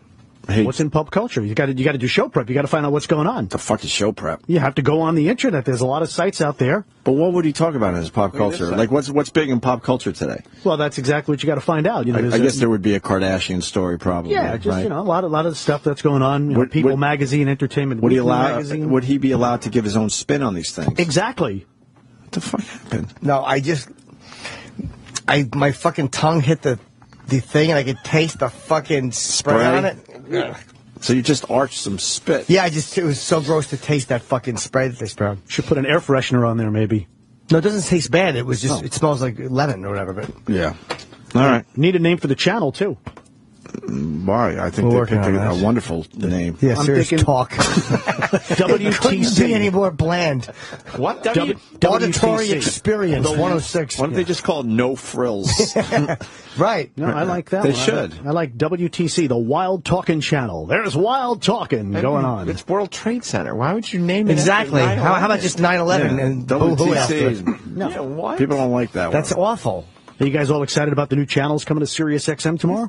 No, we don't care about Jenny McCarthy. We're talking about this. No, there's a new dance channel coming called Utopia. Yeah, channel 57. Dance music of like the 90s and the 2000s. It's got nothing to do with WTC. Right. Denny's not good at taking criticism on his awful I suggestions. I said Wild Talking Channel. But it's WTC. He's not used to anyone talking back to him, I think. No, he's not. He has these discussions alone. Because he's alone when he does his show. Whatever, show, Jesus, did I actually say that? When he's spinning records and reading liner cards. You know what liner cards are? Sure. Q106 with the best music consistently. And then you put that card in the back. Yeah, and you rotate it. Then you put it in the back, Jimmy. That was a terrible fucking read. Q106 where the winning is easy tomorrow morning.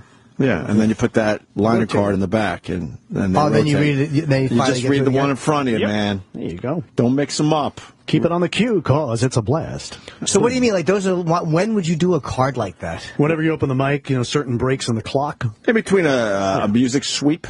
Maybe like a 20-minute music sweep in between a couple of the records. You read a liner card, and then you move it to the back. Dude, I hate that for so many years. That's torture. I didn't do it too long. In the beginning, just have to...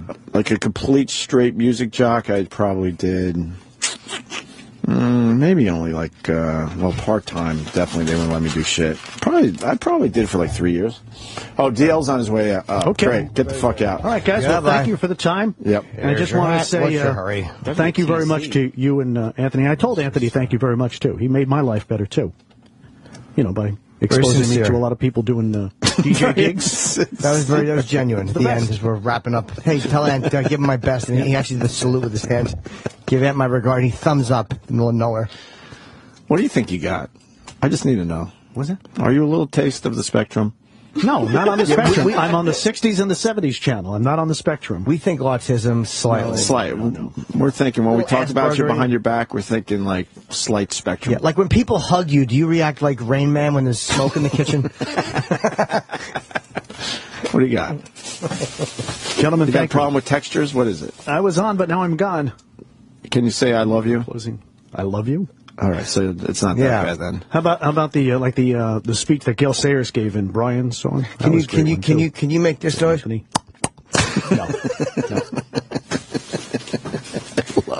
Love this guy. Thanks, guy. All right, gentlemen, take care. Yeah, we got to pee, and then get DL Hughley. Dennis, he loves it. And then DL Hughley will be joining the program. I'm sure he's going to have a lot to say today. I love DL. Where's he? At Caroline's this weekend? I will tell you in a second. He's a great comedian, and maybe not Caroline's. Tomorrow, yes, July 17th through 20 at Caroline's, and then Friday the 26th through 28th, Levity Live in West Nyack. So one of those two. Great. All right, we'll talk to DL next. Denny, wake up and say Opie and Dennis Falcone. We'll be right back.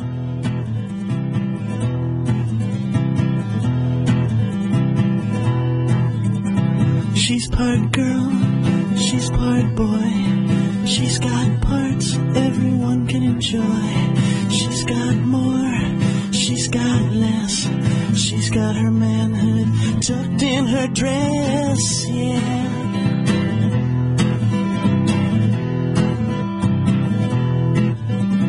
Is she a mister or is she a miss? Does she stand up when she's taking a piss? She's my little girl, she's my little guy. When I try to please her, I get poked in the eye, yeah.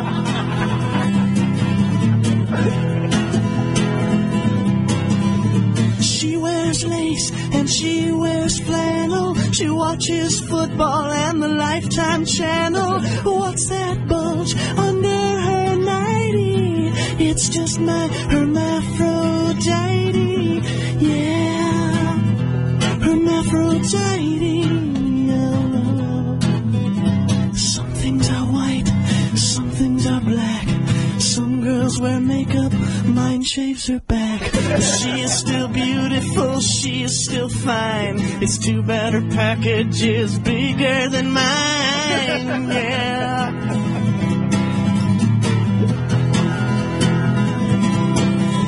She looks like Cher, but she's built like Sonny. She loves Brad Pitt and finds the Three Stooges funny. Who's that girl with the grip so mighty? It's just my hermaphrodite, yeah. Hermaphrodite, hermaphrodite, hermaphrodite.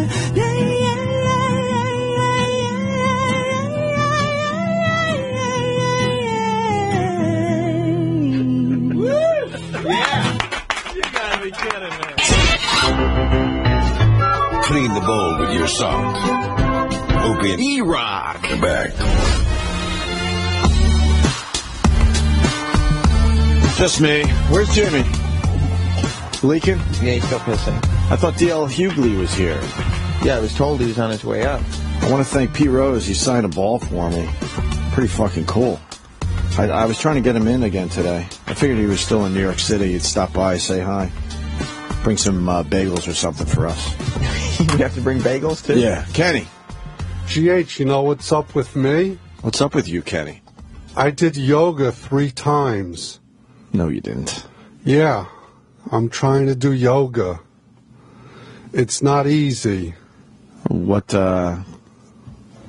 positions do you do? Oh, I do everything. The baby pose. What does that look like? The tabletop. What's the tabletop? I've been talking to Troy. Troy does yoga. Yeah. Me and him are going to do yoga together in Montreal. Kenny does yoga? I know, yes. No, this is not true. Yeah, it is. Who are you going to do yoga with? Me and Troy are going to do it in Montreal. Can you show us? In the room together? Yeah, that's what I said. He wants to go to a place. I'm like, what for? We just go to our room and do it. Can you show us a couple poses? No. Show me the baby pose. No, it's hard for me to do. I'm not good at it yet. That's the easiest one to do. I'll show you in Montreal. We'll do some. And what's the yoga tabletop? together. That's when you're just down on all fours. You mean a plank? No, that's with your body straight. Right. All fours on your hands and knees, and your back looks like the tabletop. And then, you arch it up and sink it in. Those are cats and dogs. Oh, I don't know. That's not. Do you what do they cats call and it. dogs? Yeah, where you have to stick your butt up in the air and your head up in the air, and then your head is down, and you squish your butt back down. I'm having a very hard time. And arch your back. Show me the cats and dogs. Like breathing. The breathing is hard in yoga. Yeah, I can't concentrate on everything. Why are you doing yoga? Just to try to, something new to get in shape. Could you show me some cats and dogs? No. Jimmy would appreciate it. In Montreal, we'll do yoga. Please do cats and dogs. Jimmy will lose his mind. I don't know what cats and dogs are. You got to kind of stick your butt up in the air and your head up toward the sky. Downward dog, you mean? No, this is on all fours. Different. I don't know that one. Can you just show them? The breathing is hard in yoga because they're always like, breathe. Right. Keep breathing. I always stop breathing, and the person who was teaching me always tells me, keep breathing, keep breathing. And feel the air on your nostrils. I've never heard that. What, you're meditating too? No, that's what the girl, she really knows what she's doing. She hot? She's good to go. She wear those good pants, good yoga pants, those cunt huggers? Yeah. Do you like yoga? No, because I'm not good at it yet. I'm frustrated because it's like, you see all those chicks in there are so bendable. Are there a lot of girls in your class? Yeah, there was like one other guy in there. Are you checking out all their cheeks? No, I'm paying attention. I'm dedicated. Just do one of the moves for us. No, GH, I'm embarrassed. Come on, I want to see a yoga move. You've never been embarrassed. Do downward dope. All right, he's going to do one. Which one are you going to do? I'll do hopefully what's cats and dogs. You don't want to do cats and dogs. You might want to videotape this. No. I won't videotape. Can I videotape you doing cats and dogs? No, please. It'd be a big hit on my channel. It really will. Please. I gotta film cats and dogs. Jimmy's gonna be creeped out. I want to see it. Jimmy, talk. I gotta film. Okay. Kenny's taking off his suit jacket, and he's getting on his giant hands and knees like he's about to give a piggyback ride. Can you set it up for my cute little video? Kenny's now going to show us cats and dogs. It's a yoga move. I don't quite understand what it is. Kenny's on his hands and knees. He got right down into that position without any argument. It looks like he's used to this position. And I will say this, Kenny's back is quite straight, which is good for planking. Now, I don't know what this move is. He's wearing suit shoes. And, go ahead, Kenny. Cats and dogs. This is what they said is the tabletop. This is the tabletop position. It's pretty impressive. Yes, it is. The tabletop position's very impressive. Right. And I'm not even going to look at my Twitter later. Now you got to breathe. Like you got to breathe. Nose and out through your mouth. Right. Yes. Yeah. Oh, yeah. Arching his back, yes. That's the dog. And then go like this. Yes, Kenny's back moves 1 inch either way. He's got the flexibility of a fucking I-beam. He's sucking it in. His back is going up like a turtle. Right. And now it's awful. It's awful. Your ass has to go up in the air like that. I'm not enjoying this at all. Why? This is cats and dogs. I know, but this it's is just yoga. See? Oh, I hear the breathing. You're doing very well. All right, do the baby pose. I'm exhausted. From that? Yeah, they don't give you a break. They go for a whole hour. Yeah. All right, thanks, Ken. It does get very tiring, too. I like some good assisted stretching. I think we're doing well with the show. Yeah, I think so, too. I think we're doing really well. We're going to have a yoga segment every day. Yeah, I don't even want to look at I won't even look at Twitter for the next 2 hours. I just won't do it. I won't check. I know. We get it. We know we're going to get yelled at for that one. Yoga on the radio. I get it. Well, I mean, D.L. Hughley's finally here. Yeah. So. Well, that's one thing. You're very diverse. Thank you. I didn't know you were doing yoga, Kenny. It should help you. Welcome aboard. DL, come on in. Help us out. So, Kenny, you know yoga now? What's up, DL? He was just doing DL, how are you? Good to see you. What's up, Skinny? How you doing, buddy? He was just doing cats and dogs. I thought it was downward, though. No, I thought so, too. They're different. How's the baby? Everything's babies. They're now 4 and almost 2. What are you, Mormon? What the fuck are you doing? I only got 2. How many you got? No more. That's it. 3. You had 3, though. I'm ready to, yeah. You ready to have a 4th? No. That'll never happen. Hell no. I'd literally kill myself. Are you snipped or no? No, but I'm pretty sure I can't get nobody pregnant. Why? Because I don't feel like I can. I don't think I can. Why, but she don't look like she have nothing. It's fine. Is it just dribbling out at this point? No, is that what you're saying? I still got a great string. Okay. I really am. You could still shoot? I was actually reading about, this cat who talked about prostate function. That shit gets interesting to you when you, hit 50. So, but I don't have none of the signs of enlarged prostate. Everything. You don't pee a lot or any of that shit? None of that. I do, and I have my prostate checked and like sonogrammed. I thought there was something wrong with me. It's the right size. I'm like, it's got to be swollen because I piss constantly. Well, Patrice made me think I had diabetes. Yeah. No, it's not the water. He drinks a lot of coffee. Caffeine. As soon as I cut down on my no one gives a fuck. Well, that's interesting, Chad. Is that yeah, why not? Everybody goes to the bathroom. It's slightly better than the yoga we just did on the radio. Well, what the fuck is that all about? I want to ask about the prostate because I'm afraid of getting snipped because I don't want to have smaller loads. I don't know if that's true. I hear they get kind of like skim milk. Yeah, I don't want that. That's what I heard. Well, you want kids, right? Because I think I think skim milk is better than child support payments. It's a good point. It's I hear it's like kind of like not milky. Yeah. I want it to be fucking almond milk. What would be a good word there? Like a good word for that clumpy. Is no. It's not as clumpy. Yeah, not as viscousy. Viscousy is a good word. Yeah. That's a good point though. Skim milk is better than child payments. Yes. You don't want kids at all? I don't know. I mean, I'm 45 now, so I'm not as against it as I used to be. There's a part of him that does slightly. Maybe. Not with the right person. What the fuck are you talking about? What did you just say right now out of your mouth with the right person? You said meaning if I met somebody who I liked enough, I thought I was talking to Jim Norton. I have no idea what's happening right now. But no, but again, as you get older, I realize I will. As every girlfriend has ever said to me, as they walk out the door, you're going to die alone. I've heard that every time. You don't want that. You don't want that. You don't want that at say all. that to you as they're pointing a finger. Every one of them has said that. You're going to die alone, son of a bitch. That's their final line. Yeah, every time. Yeah, that is a real. Yes, the other day I was flying in from somewhere, and it was I flown into Memphis, and it was this lady. She was going to see her father. Yeah, and he was real sick, and that's why you have doctors, because they'll come see my son. I love him, but he won't. Fuck that. He'll ride a car. He'll eat it. He'll Snapchat me, but he ain't. That's about it. He ain't coming to check on me. So you have to have doctors that you can manipulate to feeling bad for. Right. That's what happens. Because they're more nurturing.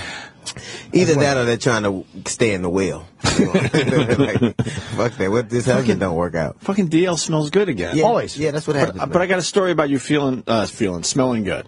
Remember when we asked you about a cologne? Yeah. It was that black Afano. Yeah. White, it doesn't smell good on white boys. Yeah, it does. No, it doesn't. No. Because you came in with that shit, and me and Jimmy were all in. You got one too, right? I do. And my wife went out and got it for me because I was saying, man, DL Hughley smells so damn good. I've worn it twice. It doesn't smell the same. Right. Well, no. I don't know what that's about. I think it's different chemistry. I think it's the black Afgano has to be, you have to have the black in it. Like maybe the white Afgano. White musk is probably good for you. A little white? You got to have a little white in there? I don't know what it was, but I was so bummed. It wasn't cheap. No, it ain't. It's not cheap. It has real hashish in it. Do you spray it, when you spray it, do you spray a little bit on or a lot? Because it's very strong. A little bit. It is strong. I've worn it, and it actually does smell nice, but I'm going to tell you when I've used black Afgano. This is the truth. And it's really powerful, good stuff. If I have an escort coming over, and I fucking have dropped a gasser before she comes over, I have cleaned the entire room out with that. It's unbelievable. Oh, you just spray it around the room? Yep, and I wave a towel, and it's amazing smelling stuff. See what we're trying to tell you? No, it's powerful. It smells Maybe great. you're not using it for its right purposes, Jim. I've worn it. No, I've worn it. I actually like it a lot, but it's too strong. I'm afraid I'm going to smell too much.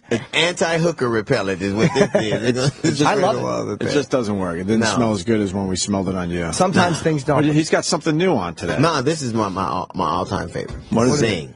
Huh? It's called Zing. Zing? Zing? Z-I-N-G. It's a little more flowery. Like a little more it's supposed to be leather fresh. and it's supposed to be leather and elephant shit. And it's supposed to smell like a circus. Right. It's supposed to smell like that. Like cotton candy. So man, y'all cotton candy there. I took your recommendation on.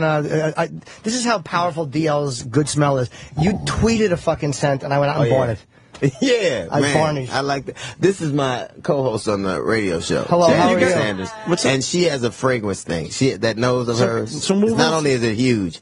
Come on, sit down. Grab a mic. Sit down. Just Grab get a on mic. the microphone, goddammit. Wait, so I heard you're going to do morning radio, right? We are doing morning radio. You've already started. 103 now. We started on the 7th. Are you here in New York? We are. Oh. We start out. I think in September we had 36 affiliates. Now we're up to 56. So it's pretty. Wait, what the fuck? Yeah.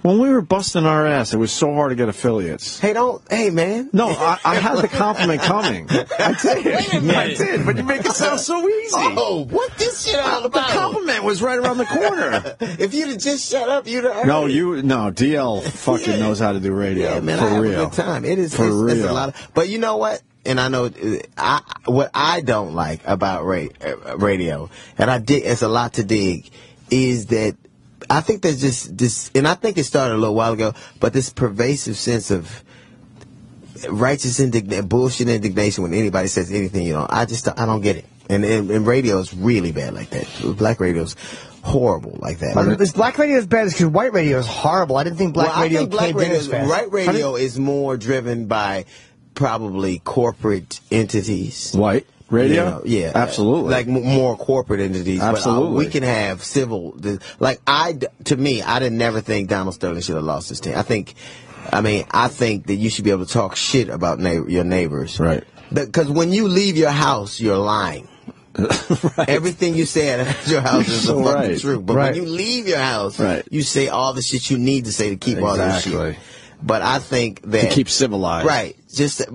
We're all lying to ourselves, right? We all When you talk get home- shit in our houses. Can you imagine if somebody followed you home and heard the shit you really have to say about every fucking thing? But then we sit here, we did this whole discussion, but we haven't done it with you, and then we all sit here like, oh my God, can you believe what he said? No. We all know what you know, that's and what he you said do. worse. I was like, what? What Right. happened? Now, but I think people get it conflated. We live in an era where you can only hear what you want to hear. You can have your viewpoint edified. You don't have to hear anything you want to hear. You can unfollow people. You can block people. What happened to the fucking remote? I don't get what that's all about. Right.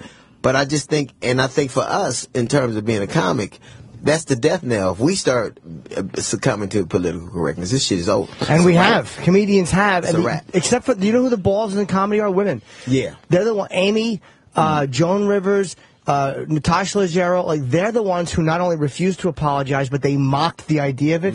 Right. So they're the only ones showing any Good for them. courage. Well, to stand up. Joan is going. She'd be like, by the time the apology came out, she's not gonna be here. Like, she ain't gonna last that much long. Come on, stop it. Yeah, she is. She's 80. What is she? She'll be 80? dead by the time she. Yeah. She's got to be 80. What? 2 now? 80 something. Yeah. 80 something. And- Wait, I gotta ask because I really don't know. So you're taking the Donald Sterling thing. Is that a popular one in the black community? It's not, right?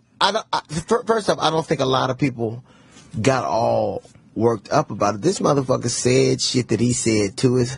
I don't know who's more reprehensible, a racist or a side bitch who talk a lot. I mean, both of them are both equally reprehensible. I mean, if you want to, I think she's way worse than this. and she look like she has a dick too. That's like, there's our redeeming qualities. right. Yeah. So it's been said. There's a little. I don't think that.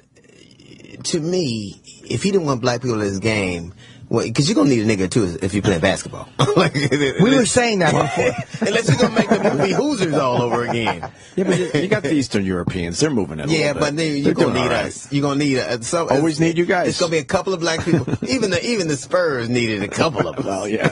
I mean, come on, it ain't. You can't. There's some things we'll always be at the party for, but it's just like when it was, you know, like this whole the kid they got drafted by the Rams. Well, I think, you know, I'm glad the country's moving forward, and I'm glad. Oh, the gay guy. I'm glad, but how funny is it that it was the Rams, though? Man, Come if it on. had been the Packers or the Browns, a reporter wouldn't have asked the question. Right. But the Rams is kind of funny, too. That cracked me the fuck. All right. And, like, no one, like, he didn't get drafted in the 7th round because he was gay. He ran a 4.9. Mm-hmm. You could be gay, but you can't be slow and gay. You gotta come out the gate just as fast as you came out the closet. Like, you can fuck a man on Saturday. You just gotta be able to catch one on Sunday. You can't. There's no deviation from that. So I just think people get all worked up about shit that they don't have to. And Charles Barkley is the only honest one, because everyone in the NFL has to look at that like, what a joke. We Right. already know there's a ton of gay guys in the NFL. Right. And and people got Not worked a ton, up about but you I have bet to. it's a ton. How I many? bet Like, it's what percentage would you say? They say 10% in general in society. What would you think? But I think to me, I think that it's probably worse because it's so much testosterone and they're all macho, and so they have to hide a lot more, and you know, it's just. But to me, I just never, even when I heard because you know the first thing they did was email me what happened. Like, we were coming here, right? And they said this like a cautionary tale, like this is what you. And I went with Anthony. Yeah, who told you? The guy who owns our station group. Oh, okay. Because you know I've gotten in trouble a lot. Sure. Who owns you guys? Wait a minute. Let's not say it like that. Hang on a minute. Wait a minute. What the fuck is this shit all about? Who does own you guys? Some white guy. True. But it's a group. It's meaning the radio station. It's of Cumulus. It's one of those radio. It's a amalgamation of a lot. Right. But he sure did email me and said this would happen. But I don't get. If I don't want to hear the fuck you say, I won't listen to it. Yeah, I mean, obviously we don't agree with the decision whatsoever. It's ridiculous. Yeah. You know, because I don't think they actually lost subscribers because of How that. many black people are listening to this station? We have more than I would have thought just by people writing and coming up. I'm always shocked. I don't know, whenever a black person comes up and goes, I like your stuff, I'm like, really? Like, I can never believe it. You want to go, what's wrong with you? Yeah, exactly. What the fuck is wrong with you? You got a problem, sir. you have low self-esteem. And it's always, what the sir. fuck you have. I mean, if you see a black woman that comes up and says she likes the show, that is rare. That'll never happen. I've had a couple. Really? Yeah. That's like a Honus Wagner. I just Baseball don't think, card. I don't get, like, how you get, like, Duck Dynasty, every time something happens, people get all fucking, just like even with this Free Palestine thing. So what if I say something you don't like, what the fuck is shouting me down about it? I have to agree with you. Right.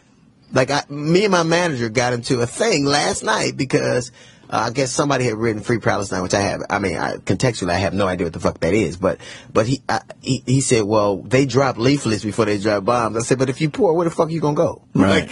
Like even if I tell you that I'm about to drop some shit, your best hope is that it don't hit your house. Of course. You ain't going no fucking where. There's nowhere you could go. And then he said they should tell their people to talk to the government. I'm like, when the last time the fucking government listened to poor people? Nobody gives a fuck what poor people say. You better shut the fuck up and be quiet. Right. No. So it's just but there is this, and I really think that comedy is in a fight for its life. If we start succumbing to this bullshit, we'll be Sinbad. Are you? But I mean, radio's further along than that. Are you? You got to be worried to be back on radio. Not really. But you don't have anything to lose. You got a great stand-up career. And but I think more than anything, it's just that I wouldn't, like, I said something that I had to apologize for, but only because I was editorializing instead of making a joke. Wait, you did? Yeah. Was it on the show? Yeah. What was the radio show? Yeah. You've already had to apologize? Yeah. How long were you on for? I apologize. I was probably on for 3 months. I vaguely remember that. What was it in reference to? Wait, how long have you guys been doing this show? 8, 10 months, 9 months. About 9 months. Yeah. Someone was telling me this is a new thing for you. Yeah. 9 months isn't new. Yeah. But you have to. I would only apologize if I didn't mean if what I said wasn't in jest. If I were trying to make a point. I basically said that we were talking about Columbus Short, and I basically was trying to defend, because every time a black dude does something, like Robert Downey Jr., this motherfucker fell asleep in somebody's bed and he's Iron Man. Then fucking Charlie Sheen. Then he's, he gets the show, Lindsay Lohan. Right. But when a black dude does something, he's persona non grata. So I was like, I was in my defense of him. I talked about his wife, and then the next day he allegedly went in there and did exactly what they accused him of doing. I was like, oh, fuck. What kind of a is bitch. Columbus Short. Columbus Short. Oh, okay. And he was a good friend of mine. And so in my defense of him, I said some stuff about his old lady I see. But it wasn't, and I wasn't joking. I was editorial. Right. And I wouldn't have apologized had he not. Then this motherfucker, I'm like, you actually broke in and did It was really bad. Wow. Yeah. And so I was, and first I was like, I'm not apologizing. And then I went, oh, okay. Yeah, that's a rough one. Yeah. Would they have fired you if you didn't apologize? No. Probably not. No. Uh-oh. I can't think. I can't imagine it was so. Did they tell you to apologize? No. But they Good said, for you. Yeah, they didn't do that. But I said I would never again do something I wasn't. If I was making a point, I would use comedy to make the point as opposed to just editorial. That's what you got. But even if you editorialize, even if you make a mistake, like, because on a radio show, being on stage, we have to be funny. But if you're doing a 4-hour radio show, you're going to have normal conversations like we're having. Yeah. You don't always have to be right. I mean, as long as you're not saying you're making something as a statement of fact, it's like sometimes we're wrong. Right. I always say this, we bat 500. Most people are half the time right, and half the time we don't know what we're talking about. But I just don't get, it's really, in every fucking thing is controversial. Everything. Especially, to me, this whole Redskins thing, like the NFL wants to ban the word nigga. Like you can't say, if you say nigga, you get a 15-yard penalty. Oh, I think it's hilarious. But if you can't say nigga on the field, I don't think owners should be able to say nigga during renegotiation. That nigga want how much? But they should force the umps to say why it's a 15-yard penalty. I can't wait. Unnecessary nigga on number 25. That would be hilarious. Might have did a video like that. The penalty's been overturned. Apparently, he said bigger. And it's not going to hurt white players, because white players would never say that on the field. That's a black player would say that. I believe that. White players really on the field? Yeah, all the time. Of course. Oh, come on. What white player would say that on the field and not get his fucking teeth knocked out? The kid from Miami. Oh, right. The guy Richie Incognito? Incognito. But would he have said that on the field towards a player in a game? He did. Yes. Wow. Yes, all the time. It's a lot of players from, the SEC. I mean, it's cats that play together and don't have any compunction about it. But Richie Incognito, sorry, he said it off. He apparently used to say it. They used to call him an honorary nigga. Yeah, so he didn't. Oh, okay. But it was accepted. I get it. But now. the sport is so brutal, but they can't handle words. Right. That is so stupid to me. Right. If you're 6'5", those guys can handle it. Right. And your job is to protect throwing other their people. bodies at each other at full force, but then someone says a naughty word at you. That's where the line is? That's the problem? My only problem is that we don't have a word that hurts you guys just as bad. Nope. Yes, you do. Keep trying. I'm moving in next door. That's a sentence. Oh, wait. Your daughter's pregnant by you. Yeah, that's horrible. Yeah, those are, we're getting you guys back one white chick at a time, goddammit. And we know you guys don't have, you guys don't have the word. No. We know. Yeah, man. We know. We're working on it. Oh, wait. Yeah, what are the new ones? ones? Scientists are it's no good one. What are the new ones, Because you say though? cracker, nobody ever. That's nobody silly. gives a That's silly. gives a That's silly. Come on. What are some of the new ones? Please tell me. I can't, to look out for. We've been in the laboratory trying to find what the fuck can we say? China.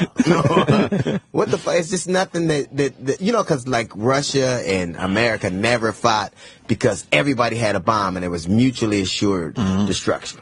It was it was détente. We ain't gonna fuck with you. We don't have that word to brush you guys back from the plate. If we just did, it would be fine. You don't have that pitch. Just don't have it. You guys got a good curveball, though. Yeah, but you guys got a good curveball. I mean, we are impregnating a lot of your women. But yes, that's true. I've seen a lot of those videos, and I'll admit I enjoy them. Oh, yes. Yes, I do. What do you think about LeBron? I'm glad he went back to Cleveland. Isn't that a great story? That is a great story. But what a smart play. Why? Well, because Miami was done, so he had to go somewhere else. And the young squad, and I think, but nobody fucking goes back to Cleveland. And I think he feels like he needs to, he has something to prove. I just think that just how he left. He knows he left horribly. Yeah, I think he did. But I also think he just loves that part of the country. I mean, he lives there still. Yeah, the Puerto Rican women in Cleveland are nothing like the Puerto Rican women in Miami. So, and I bet his wife was like, "We ain't fucking staying around here with all this competition." Right. I can handle them Erie bitches, but these. I'm a 10 in Akron. I'm only a 2 in Miami. That shit, right? Get on the goddamn shit. Let's get on the plane and get the fuck out of here. But I think it was a good move. I think just what they say, just him being back. The promise of him being back generated $500 million. Wow. And they're not going to win next year. Maybe. You think they got a shot? I think the East is so weak, right? So Chicago with the playoffs and all that, and they're going, yeah. But I think Miami's not going to be that bad. Really? No. I think Dwayne just re-signed. Yeah, he got story 60 today, million, right? 5 years for $60 million. Well, he just went for the money. He knows he only has a few. Well, why not? Because he had $40 million for 2 years. Right. But they upped that. Yeah, but he got more years, but less money. Right. Who's going to play with him, though? They got Ding. Yeah. Luol Deng. They got Chris Bosh. Yeah. They got they get Josh McRoberts. They got Danny Granger. They got a good squad. For what team? The Heat. Oh, for the Heat. They got a good squad. Wow, you know more than I do. Yeah, so they got. I don't think they'll be that bad. Really? At all. It's not like when he left Cleveland. Like I couldn't even understand why somebody would get mad that you fucking left Cleveland. I love Cleveland. My family's from there, but fuck it, I would. It's a scary place downtown. Next time I go up there, I got to go. It's empty. It's like Hartford, Connecticut. It's so creepy. Empty. It is like Hartford, Connecticut. What, Hartford, Connecticut's empty It's now? an insurance capital, and it's like after 8 o'clock at night, it's like it's you and 4 people. Whoa. It's very, very scary at night. Yeah, it is. The city of Cleveland's creepy. I don't know. It's like, it feels like there's zombies around. Even Detroit is like, we don't fuck around in Cleveland. Yeah. It's because nobody lives, like in New York, the people are living in the proximity of everything. So there's maybe around Wall Street it gets a little weird at night, but there's always like you feel like people are still alive. But in those business places, Monday through Friday, 9 to 5, and Albany's like that. Right. They just suck after 5 o'clock. Now I live by Wall Street, and I'll tell you about the funny thing is that it's like my son who has Asperger's and can't stand being in New York because it's too much. It is. It's too much. Is he with you nowadays? No, he comes around. He comes around and visits? Yeah, but he doesn't. He still lives at home. But to me, when he comes here, he's always grabbing his ears because it's always sound. Oh, is it a sound? He doesn't like sounds. It's just, I would notice it, but it's never quiet. We're just used to it now. Yeah. You don't even notice. My daughters love it. Everybody loves it here, but he can't take it. It's just sensory overload. And so even downtown, when you think it's kind of quiet, it ain't. For me, it feels quiet. Right. To him, it's always like a fucking siren or a garbage truck or some delivery truck or somebody shouting in the street. It's rapidly becoming my favorite city. So what on your station? You said the white radio station and the black radio stations. What is the thing for you guys on your station that is like the big thing? You can never talk about religion. Oh, that's a bad thing. They tell you? No, but it's taboo. It's women in relationship. Can you not mock religion? I know black crowds don't like. Wait, women in relationships? you got to be careful. Because we have a lot of. you got a lot of women listening. Oh, yeah. I made this joke and I said that. They think I'm like a show Yes, say chauvinist. Say it. I'm not. I believe a woman's right to be well paid as a man, but to have every job he can have. Right. But you can say shut up. But you must be quiet. Yeah. Yeah. You can say. I don't think it's bad to say shut the fuck up sometimes. No, because they say it to us. Yeah. Yeah, but we mean it. Yeah. Yeah, I do too. But we don't want you to mean it. That's the thing. I do too. Like I made this joke one time about. I think anybody who goes to church all the time, I think in black churches there's three things. It's women, children, and gay dudes. Like if a dude goes to church too much all the time, and his woman didn't make him, he's pretty much gay, to me. You think he's trying? But you think he's going because he wants to not be gay? Yeah, I think he's trying to pray dick out of his he can't even be on his knees without thinking about dick. So I just think, and so I think that it's just so hypocritical. Like I remember, our community, 70% of black people who identify themselves as Christian are opposed to gay marriage, but yet 75% of our children are born out of wedlock. So let he among us who without sin wear the first rubber. Right. So I just and they don't. I think sometimes. But you can discuss this on your show. Oh, we can. We just get the jokes are there too, though. As long as the jokes are there, who cares, right? But does the station? Because the thing is, I've had very few black crowds in my life, but the jokes that they did not like the themes of is shitting on religion or child molesting jokes. Yeah. Things that a white crowd just they fucking would love what I do. But you see the irony in it. Yeah, I think a lot of times we have no irony quotient. We have no quotient of irony. Like when that article came out and it said a nigger in charge, and it was a favorable article about Obama. And a lot of people couldn't get by past the fact that he was quoting racist, I guess. Yeah. Right, they didn't get it, and so I think sometimes there's a lot of dummies out there. Yeah, and you can't. I think they haven't liked that I've talked about infidelity. They don't like that I talk about marijuana. They don't like that. Oh my God! Is it kind of a woman's your main demo? Yeah. Okay. Yeah, but you got to be bringing in the guys. We do. A lot. Yeah, it's like 50-50. But it's mostly the women who complain. That just says he's sometimes too much. If we're talking about infidelities or relationships. Yeah, but don't you put them on the air? Yeah. You put the women on the air and have at it? That's great radio. We let the brides on there. But that's great radio. Yeah, it is. But then we hear it later. Well, they're saying to him what they're not going to say to the guy that they're banging. That's what they're going to complain to you because. What do you mean you hear it later, though? Well, people complain later. We'll get an email about, hey, don't do that again. I know we lost an affiliate. Yeah, we did. What affiliate? Because wait, the management's giving you the emails? Yeah. Oh, I don't miss that world. Yeah. What is that? That's the good stuff that keeps. I don't know which one it is. That's the good stuff that keeps people listening. No. I think for us, to me, it does. Of course it does. But I don't think that to me. They don't get it still, man. They got to reinvent themselves. They're the same panicky, no talents, this is all terrestrial radio. There are people who can't do it, and they want to have an input into it. And so one person complains. Yeah. And because 30,000 won't write in and say that was great, these dummies listen to the one complaint. Conflict on the radio is always great. Always great. But we always have it. It's always some shit that I've said that, always. And I don't. Well, you don't have to keep saying that. I'm just saying, I'm helping you out. It's true, always. I don't believe that a man, I believe a man can be in love with a woman but still fuck other women. I think that's possible. Absolutely. And I think it's more prevalent than not.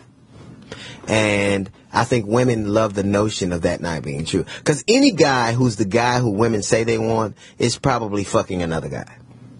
Like a guy who is faithful and doesn't lie, and that guy attentive and doesn't. I think he's fucking another guy. So your audience loses their mind over that? Yeah. Oh, but they probably listen though. Yeah, they do. Sometimes you listen because someone you're going to disagree with. Yeah. We have plenty of people that hate our guts but can't stop listening. I see where this is going. I hope you have something to fall back on.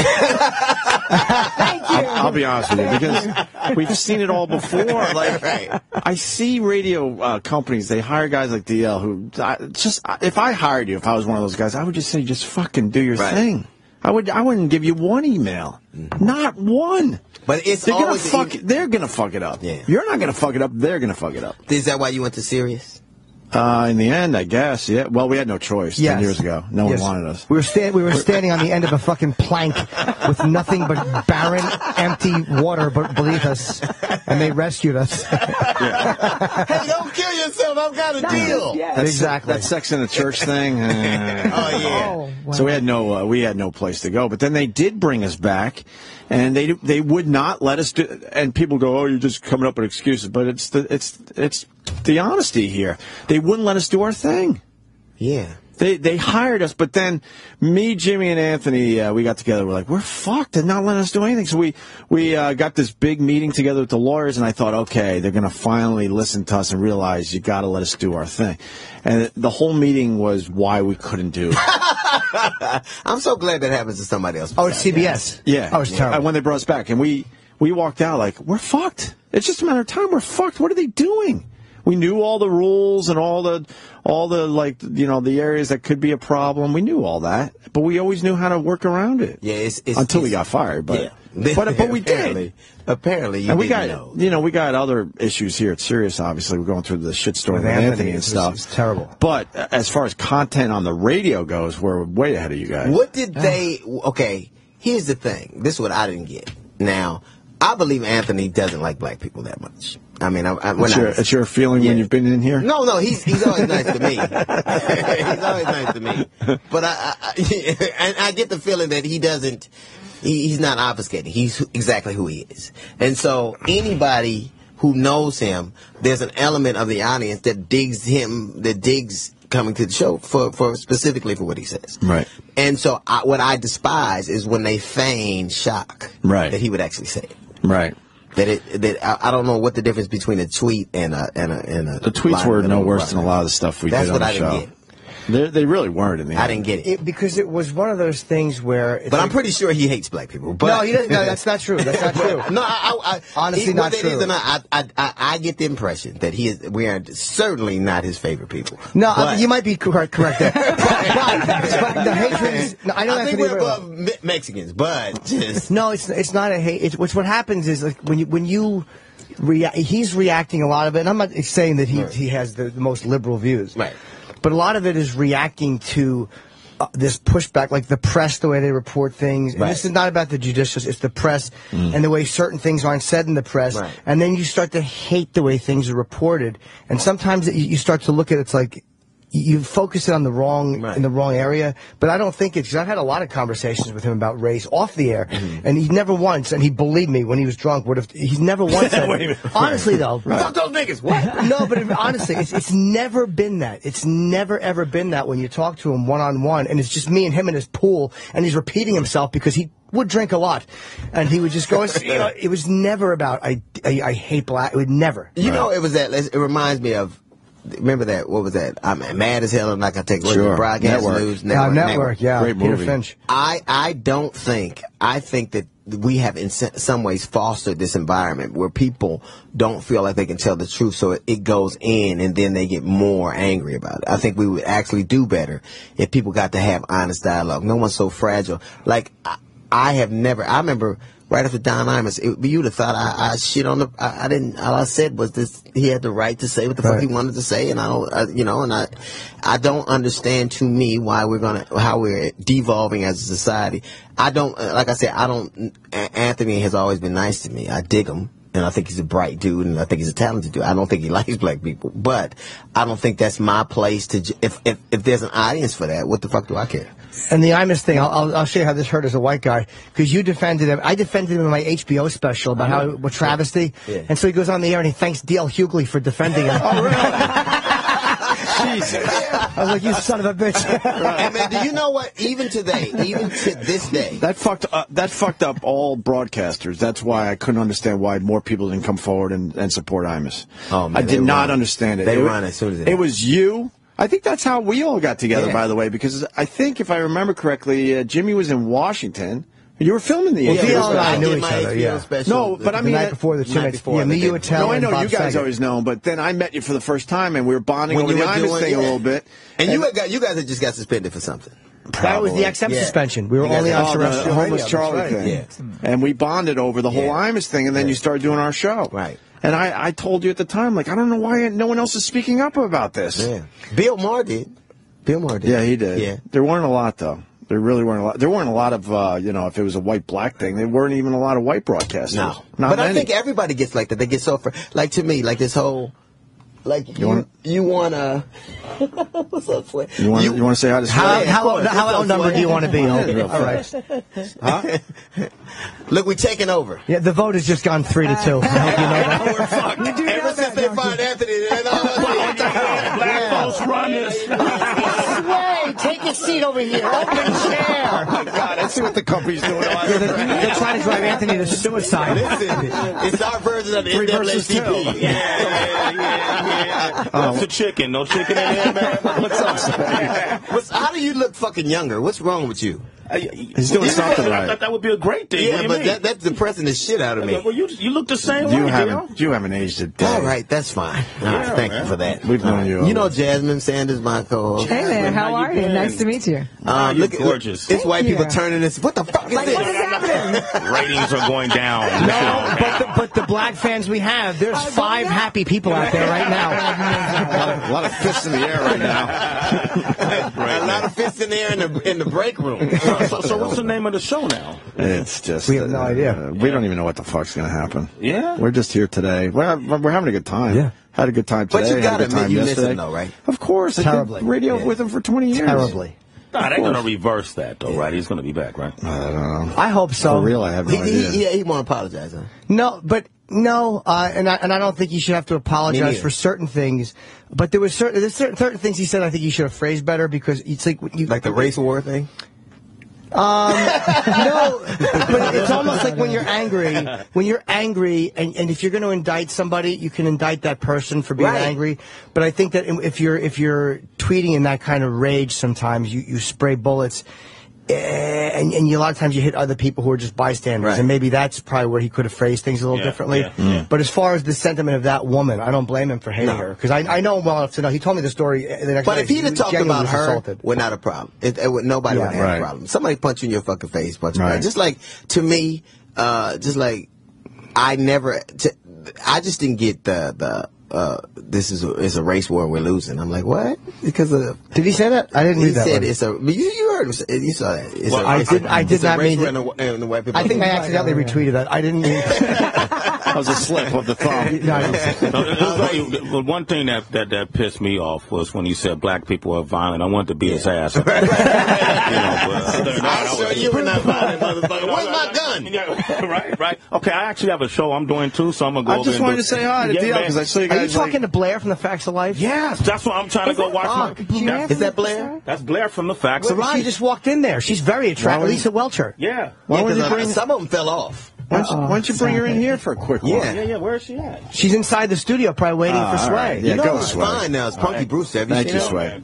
Good seeing you, buddy. All right, man. If you need me to fill in, I'm here for you. Right. Yeah. Let's see where this is going. She looks they hot. make a lot more money than I do, man. So, all right.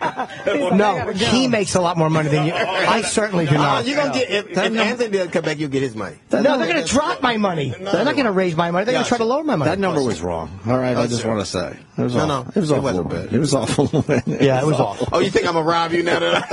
Yeah, he said that's bullshit. Yeah. That's bullshit. I had to start dressing like shit after that came out. I remember that. I was like, I gotta get in the fucking radio. But it's a... No, I think you guys are... they're not going to listen to me, but they really should leave you the fuck alone. Well, we're going to make... You guys are rare. Guys like you are rare on the radio, so just let them do their thing. Right. You're smart enough to know where all the bombs are. I just don't think they should be bombs. I just think people should be able to go to... You're adult enough to know. Like, they'll say, you have women in the car. You have single kids. You have mothers of single remember kids. we had a meeting and they actually had a list of things that they were saying that we talked about too much. Right. You talk about sex too much. You say the word penis too much. It was like a list, and they actually had the words that we said too much. I'm heating up right now.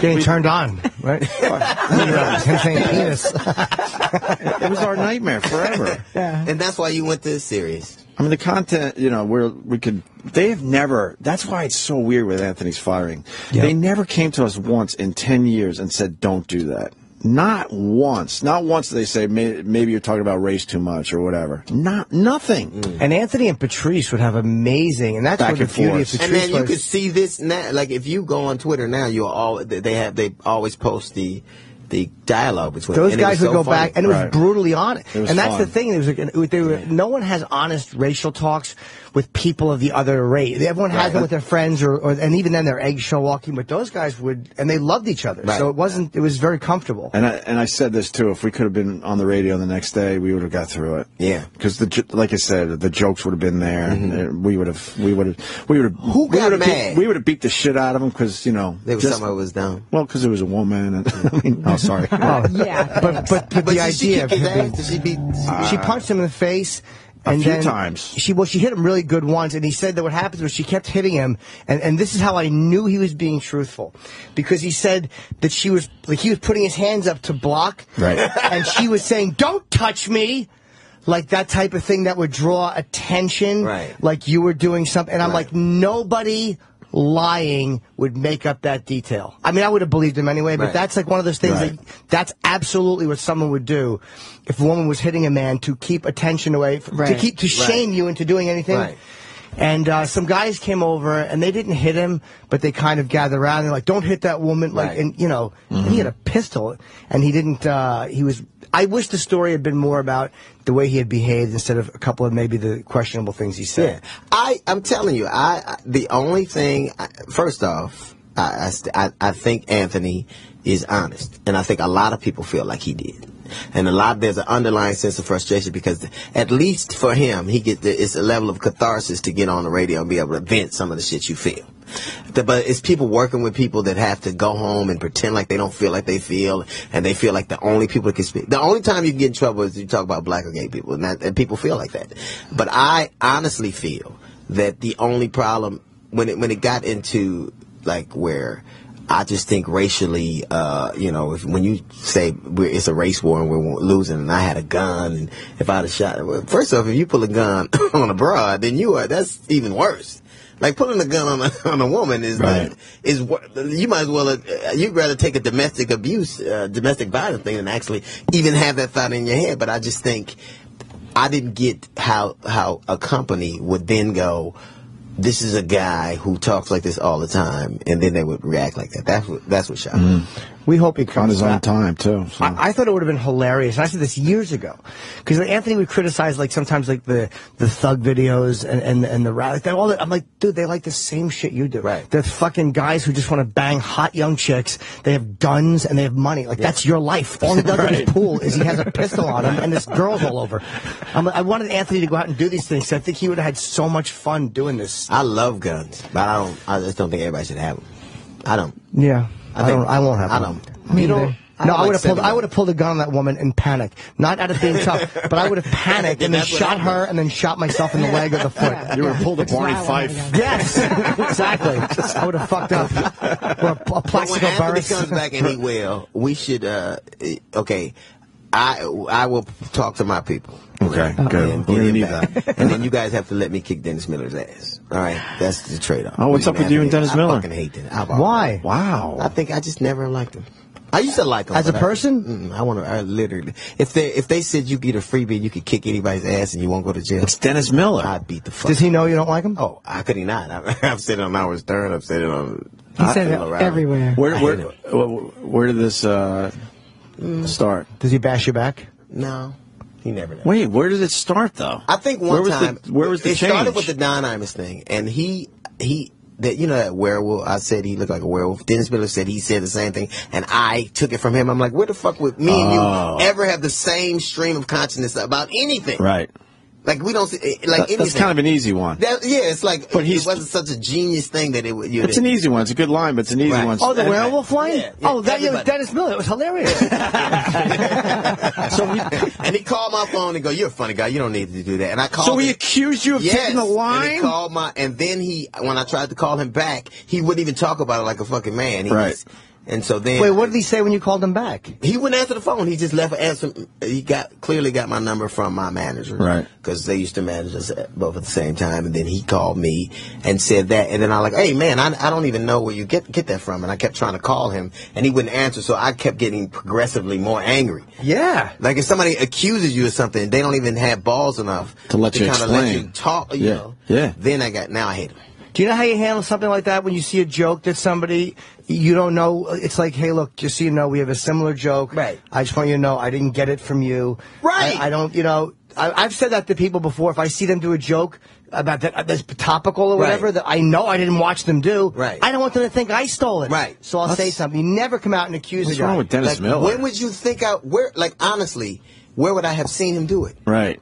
I don't Where did he do it? I don't know. Do you remember when Don Imus happened? I was on Jay Leno that next night. Yes, you were. That night. Yeah. So when the fuck would you have said something that I would have got? Did you use that line on Jay? I think I did. I know I used it. That's one of those. Yeah. That's one of those things. You guys, you're gonna come up with some of the same shit. It's just gonna happen. Yeah. You see, one subject is 9 million people trying to write a joke about that. Yes. Subject. So stop. I didn't say werewolf. I said he looks like a wolf man of some sort. Whatever. But now I hate Jim Norton too. Fuck them both. Parallel thinking happens, though, guys. Get that? You have it's like I never will watch DL because he's very topical. I don't want to know what you're doing on Donald Sterling because I'm doing. I don't want to know what you're doing on fucking Paula Deen or Duck Dynasty. Of course, I know you're talking about those things, and I don't want to depress myself and see you doing better shit. But what I do is I come late. I won't watch anybody. I come late. But how frustrating is it if you think you have a really clever, unique Paula Deen line, and then it happens that Jimmy had or whatever, and now you're like, fuck, I can't use that? Or do you still try to use it? To me, it's not. If I know I didn't have any contact with him and didn't know, then it wouldn't make me any difference. I won't change it either. Yeah. It's like, why would I? You said there's 10,000 guys writing jokes about one subject. If it was some weird, obscure thing from childhood, but if it's a topical Donald Sterling, I mean, there's only so many ways to go with V. Civiano and her. Just hang out on Twitter and you see everyone comes up with the same shit. That's what I'm saying. It's but then you got the scumbags that absolutely take your tweets. Yeah. But there's a lot of those guys out there. To me, it's just like, now you can't, like this has got to be a horrible time to be a white dude because you can't say anything about anybody. It's never a horrible time to be a white guy. I was going to say, really. Okay, let's be honest. He's saying that now, but earlier he was saying, I wish I could be a white guy. He changed his name to Chad. I want to be white through the week. I wouldn't be white on the weekend. Because you niggas know how to party. I wouldn't know, man. That would be a perfect life. I'd be right. White through the week, I'd be white. White during the week, black during That's a perfect life. I just got to get my cholesterol and high blood pressure together for Monday.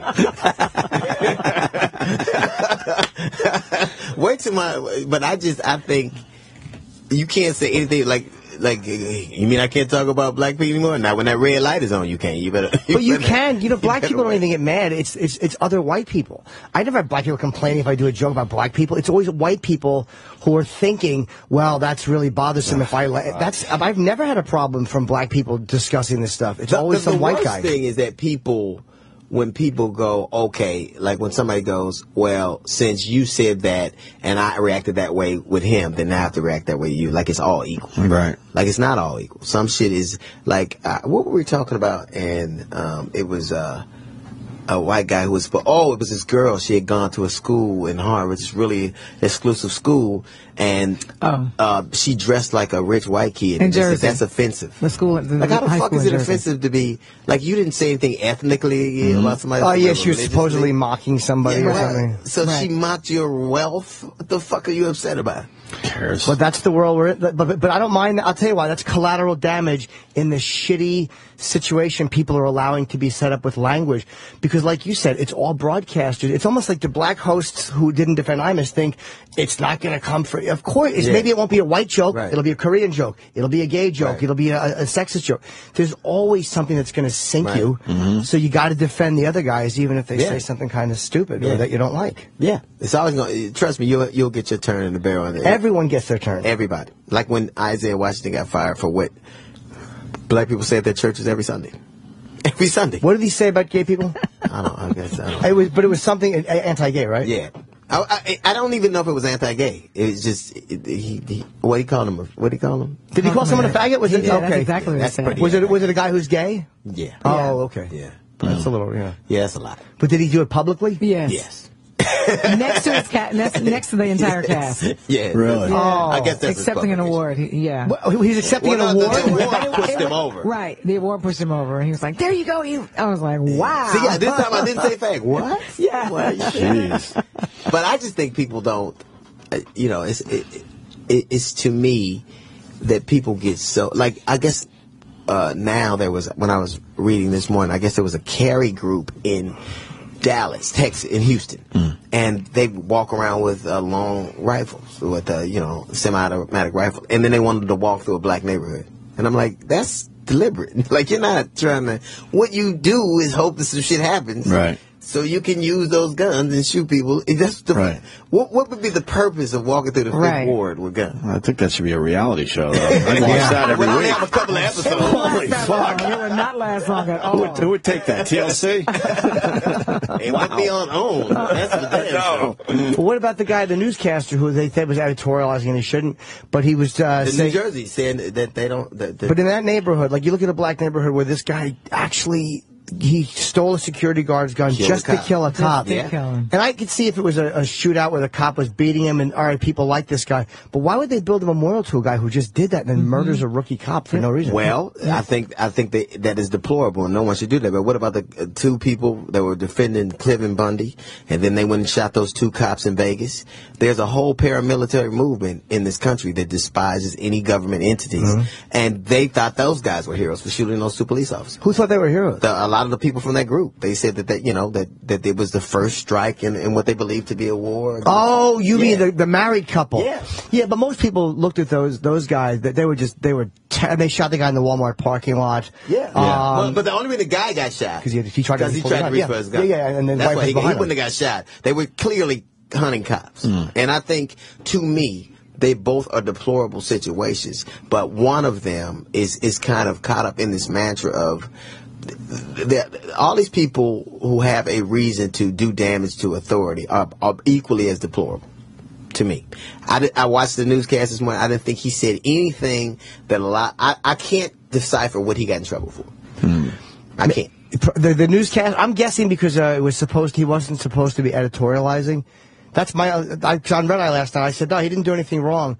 But then someone raised the point, like, well, wasn't he just delivering the news and editorializing, which they're not supposed to do, unless it was an editorial. Well, yeah, but he was giving. It's almost like if there's any other kind of. He just talked about single parent fathers, and let's have a realistic moment. A lot of the things in our communities are the results of a couple of things, and no one could deny them. And I think stated out, honestly, they do hurt.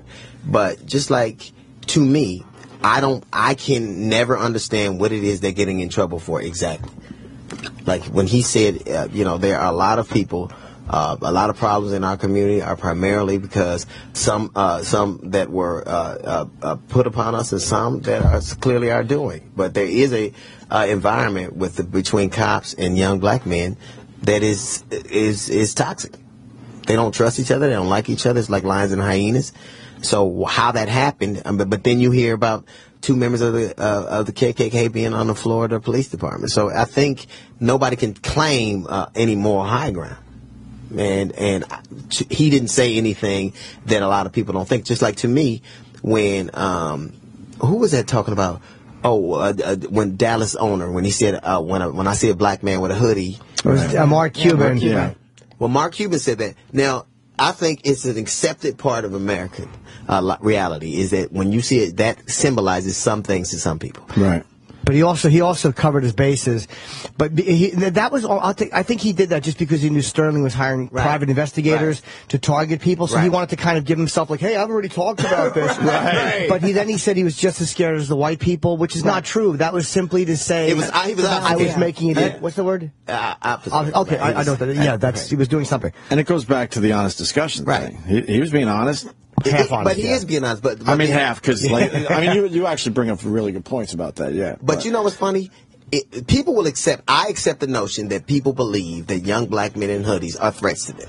I accept that notion, but they don't accept the notion that if a young black man in a hoodie can be the symbol for all societal ills and for fear and violence, then a white man in blazer and tassels represents a racist to me. Like I'm serious. like who writes all the laws? So you'll accept one as a caricature of what, but you won't accept the other. Right. And to me, it's a fair conversation. I'll agree. And even a lot of black people, if I saw a black man in a hoodie, young black man in a hoodie, I'd be afraid. Well, if I see a white dude in tassels, I'm assuming he's going to write a law that's going to fuck me around. I do. I think you said something that is pissing off people, and we just want to clarify, possibly. Let me say hi to Chris in North Carolina. Chris. Yes, I just wanted to comment to DL about Anthony's tweets.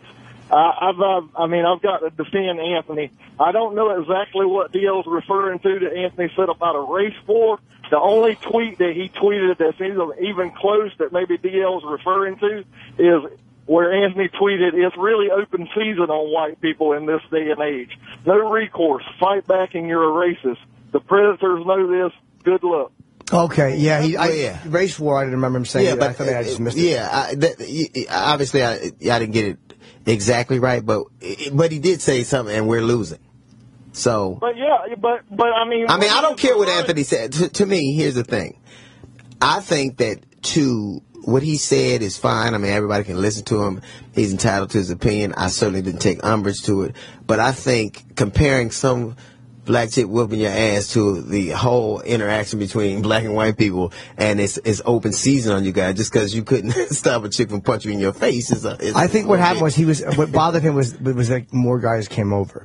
Like Times Square is like 1 o'clock in the morning. It's a dicey area, and guys came over and immediately were kind of like, don't hit that woman, don't like, and he kind of, sometimes you just know what it's about, and anyone seeing that would have probably known that she's just hitting this guy and he's not hitting her back. Right. So for guys to come over and start telling him, hey, don't hit that woman, it's like, you know that he's not hitting that woman.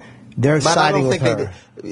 And just like, in general, if I saw a man and a woman in conflict, I would automatically assume that the dude was doing something wrong to the woman. I would. Maybe. Just like if I saw an accident and it was an Asian person, I would assume they did it. What was doing? No, I'm just saying. So I don't know how that looks, but to have one interaction with somebody, epitomize or typify your. I don't think that's a.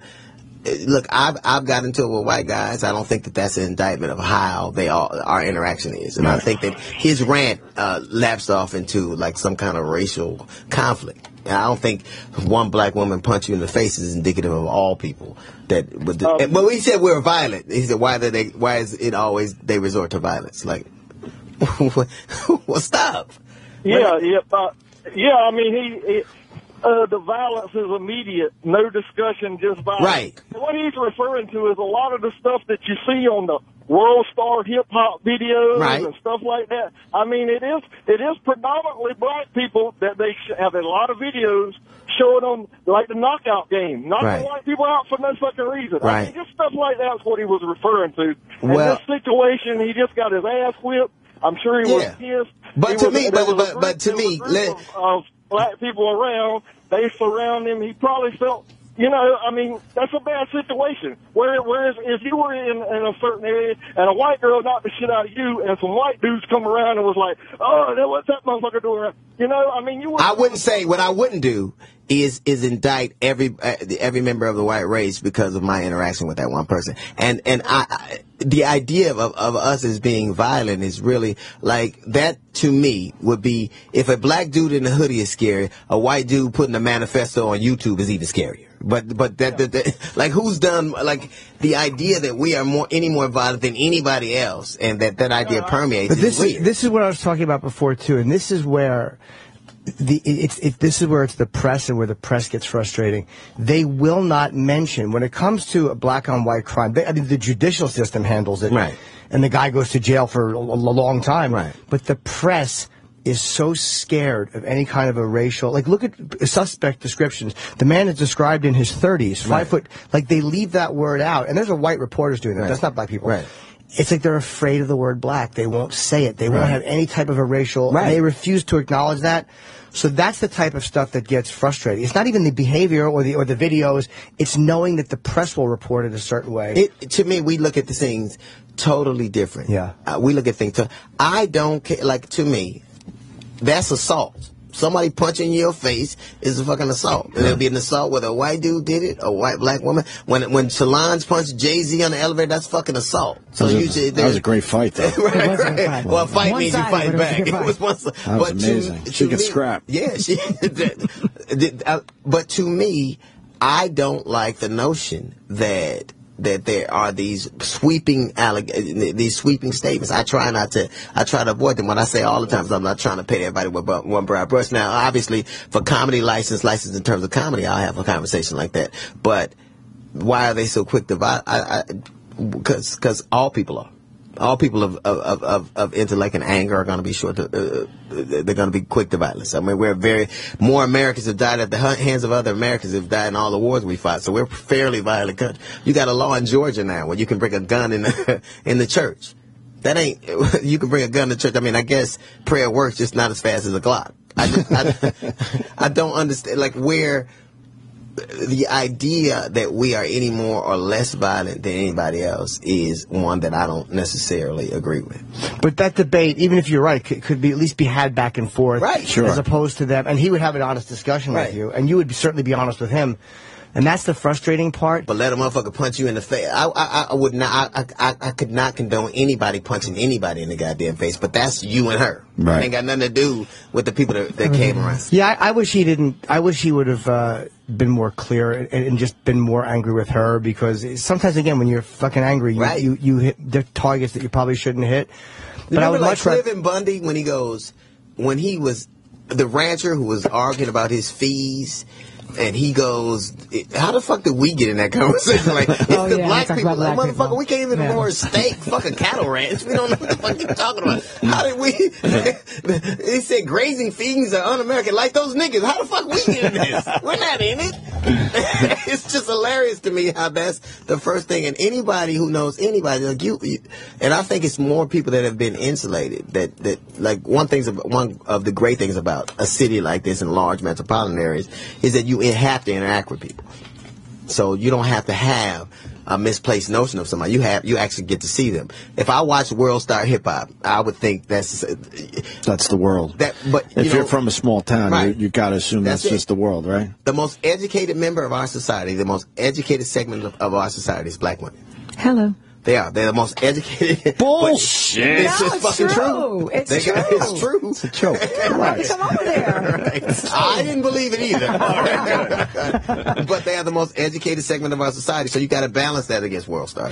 Right. It ain't and reality TVs and shows and movies have all kind of made these things be more real than they are. But I don't think Anthony, and I say this again, I don't understand what he said that was so different than what he said. I was not personally offended. I think that the only thing I could say that a company would say we have a problem with is the kind of connotation of race war. Well, it was told to us that it was the violence that was associated with the tweets. That was their line. They're saying, I hope she gets shot. He's just saying. That's what they told him.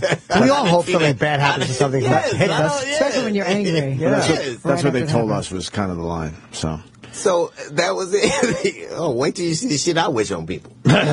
We want him back, and we want him to have this discussion with the guys. You know, I would much rather hear. That's a much more interesting moment. Right. Is guys, honestly, because you don't see it anywhere. No one has it, honestly. No one just talks. Everyone's obsessed with being right. No one will go like, oh, all right, I kind of didn't think Or being super Did she sensitive beat his about ass, stuff. though? Yeah. Did she whip him? She hit him like 5 times. Yeah, she beat him. I think. But, you know, he showed Was me. she nice with her?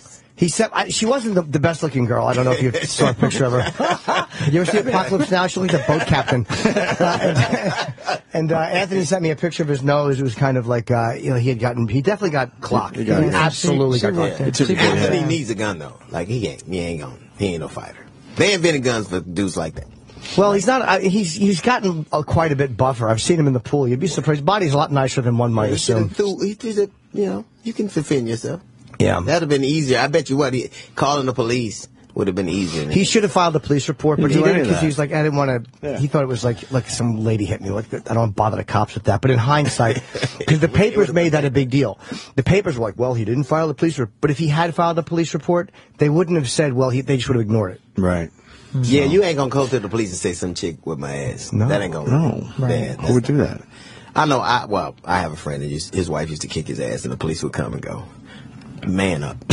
Really? Oh man.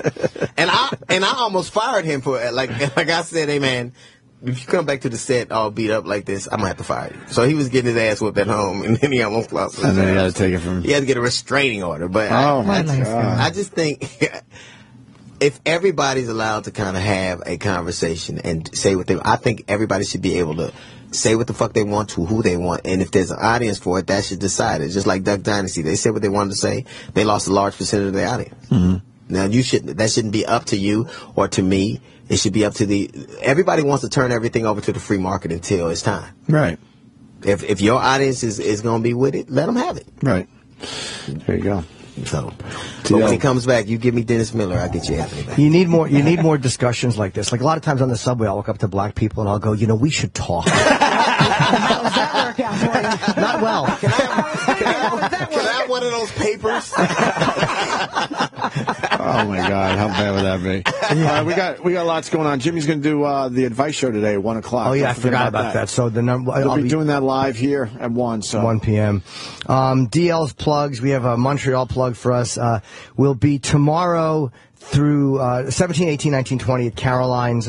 Great comic. And then Friday, September 26th through the 28th. If you're in upstate New York, go to West Nyack to see him at Levity Live. Mm-hmm. And of course, October 15th, in Hermosa Are you at Beach. Cobb's? You going to play Cobb's? I'm at Cobb's in That's August. A great joint. Yeah, I've been there. I haven't been there in a couple of years. I'm at Cobb's in August. When in August? I might be there the week after you. You should. I'm there the 7, 8, 9. Oh, you don't eat anything anymore. That's why you're so skinny. I eat, but I try to eat better. I like seafood. I'll tell you a great restaurant there. I like San Francisco sushi. is the best restaurant in the country. We got great food out there. Yes, absolutely. We made. Why'd you call me nigga, Jim? What's that all about? That's not what I said. It's not what I said. I was winking when I said it, like it was a funny private joke.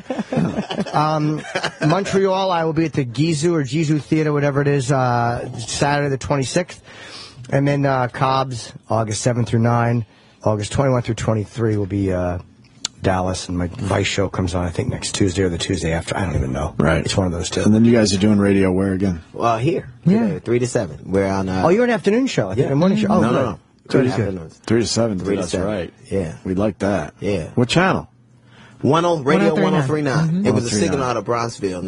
Now we have. I look forward to being on your show to promote my new Vice interview show. Yeah, when do we get the invite? Yeah, I would love to. But let me tell you something. What kind of advice are you giving? The advice show is on this. People talk about addiction and sex addiction. I just give my opinion. Are you addicted to Oh boy, am I. Really? Yeah. Yeah.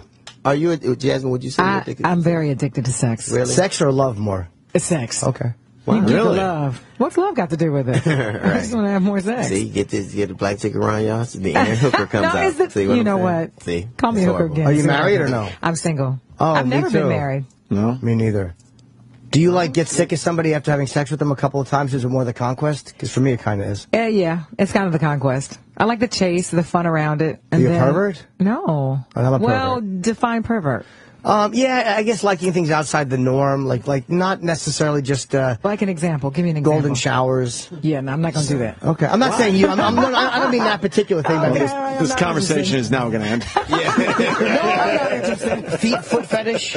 All right, not my thing. I don't like feet. Taking it in the face. That's pretty normal. That's not a fetish. That's strap on. That's just a Tuesday. For me, strapping on for who's strapping? A woman strapping on for a guy. I would do that. Let's see. Okay. What the fuck are you talking about? Common ground. Common ground. It's all about finding common ground. Try it. I think you should try everything once. We disagree on urine, but we can meet in the middle on that. Right. You would actually do that? Yeah, I would do that. Sure she would. That's a great way to punish men as well. Yeah. Like a guy will enjoy it. Whose is it? Yes. My turn. Wow. Yeah, I've never been able to fully take What color, though? What color would you do? Good question. What do you mean, what color would I strap on? Yeah. Says a lot, I think. Probably, I don't know. I think I would do any color. I don't care. Really? I really don't. So you're not dildo prejudiced. I'm not. Right. I'm not. Equal opportunity. Pink or brown. I don't like weird brown, colors. Black or white. I would prefer white, I think, but I would just don't give me an aqua blue. It's just too silly. Yeah. I think the really neon black ones.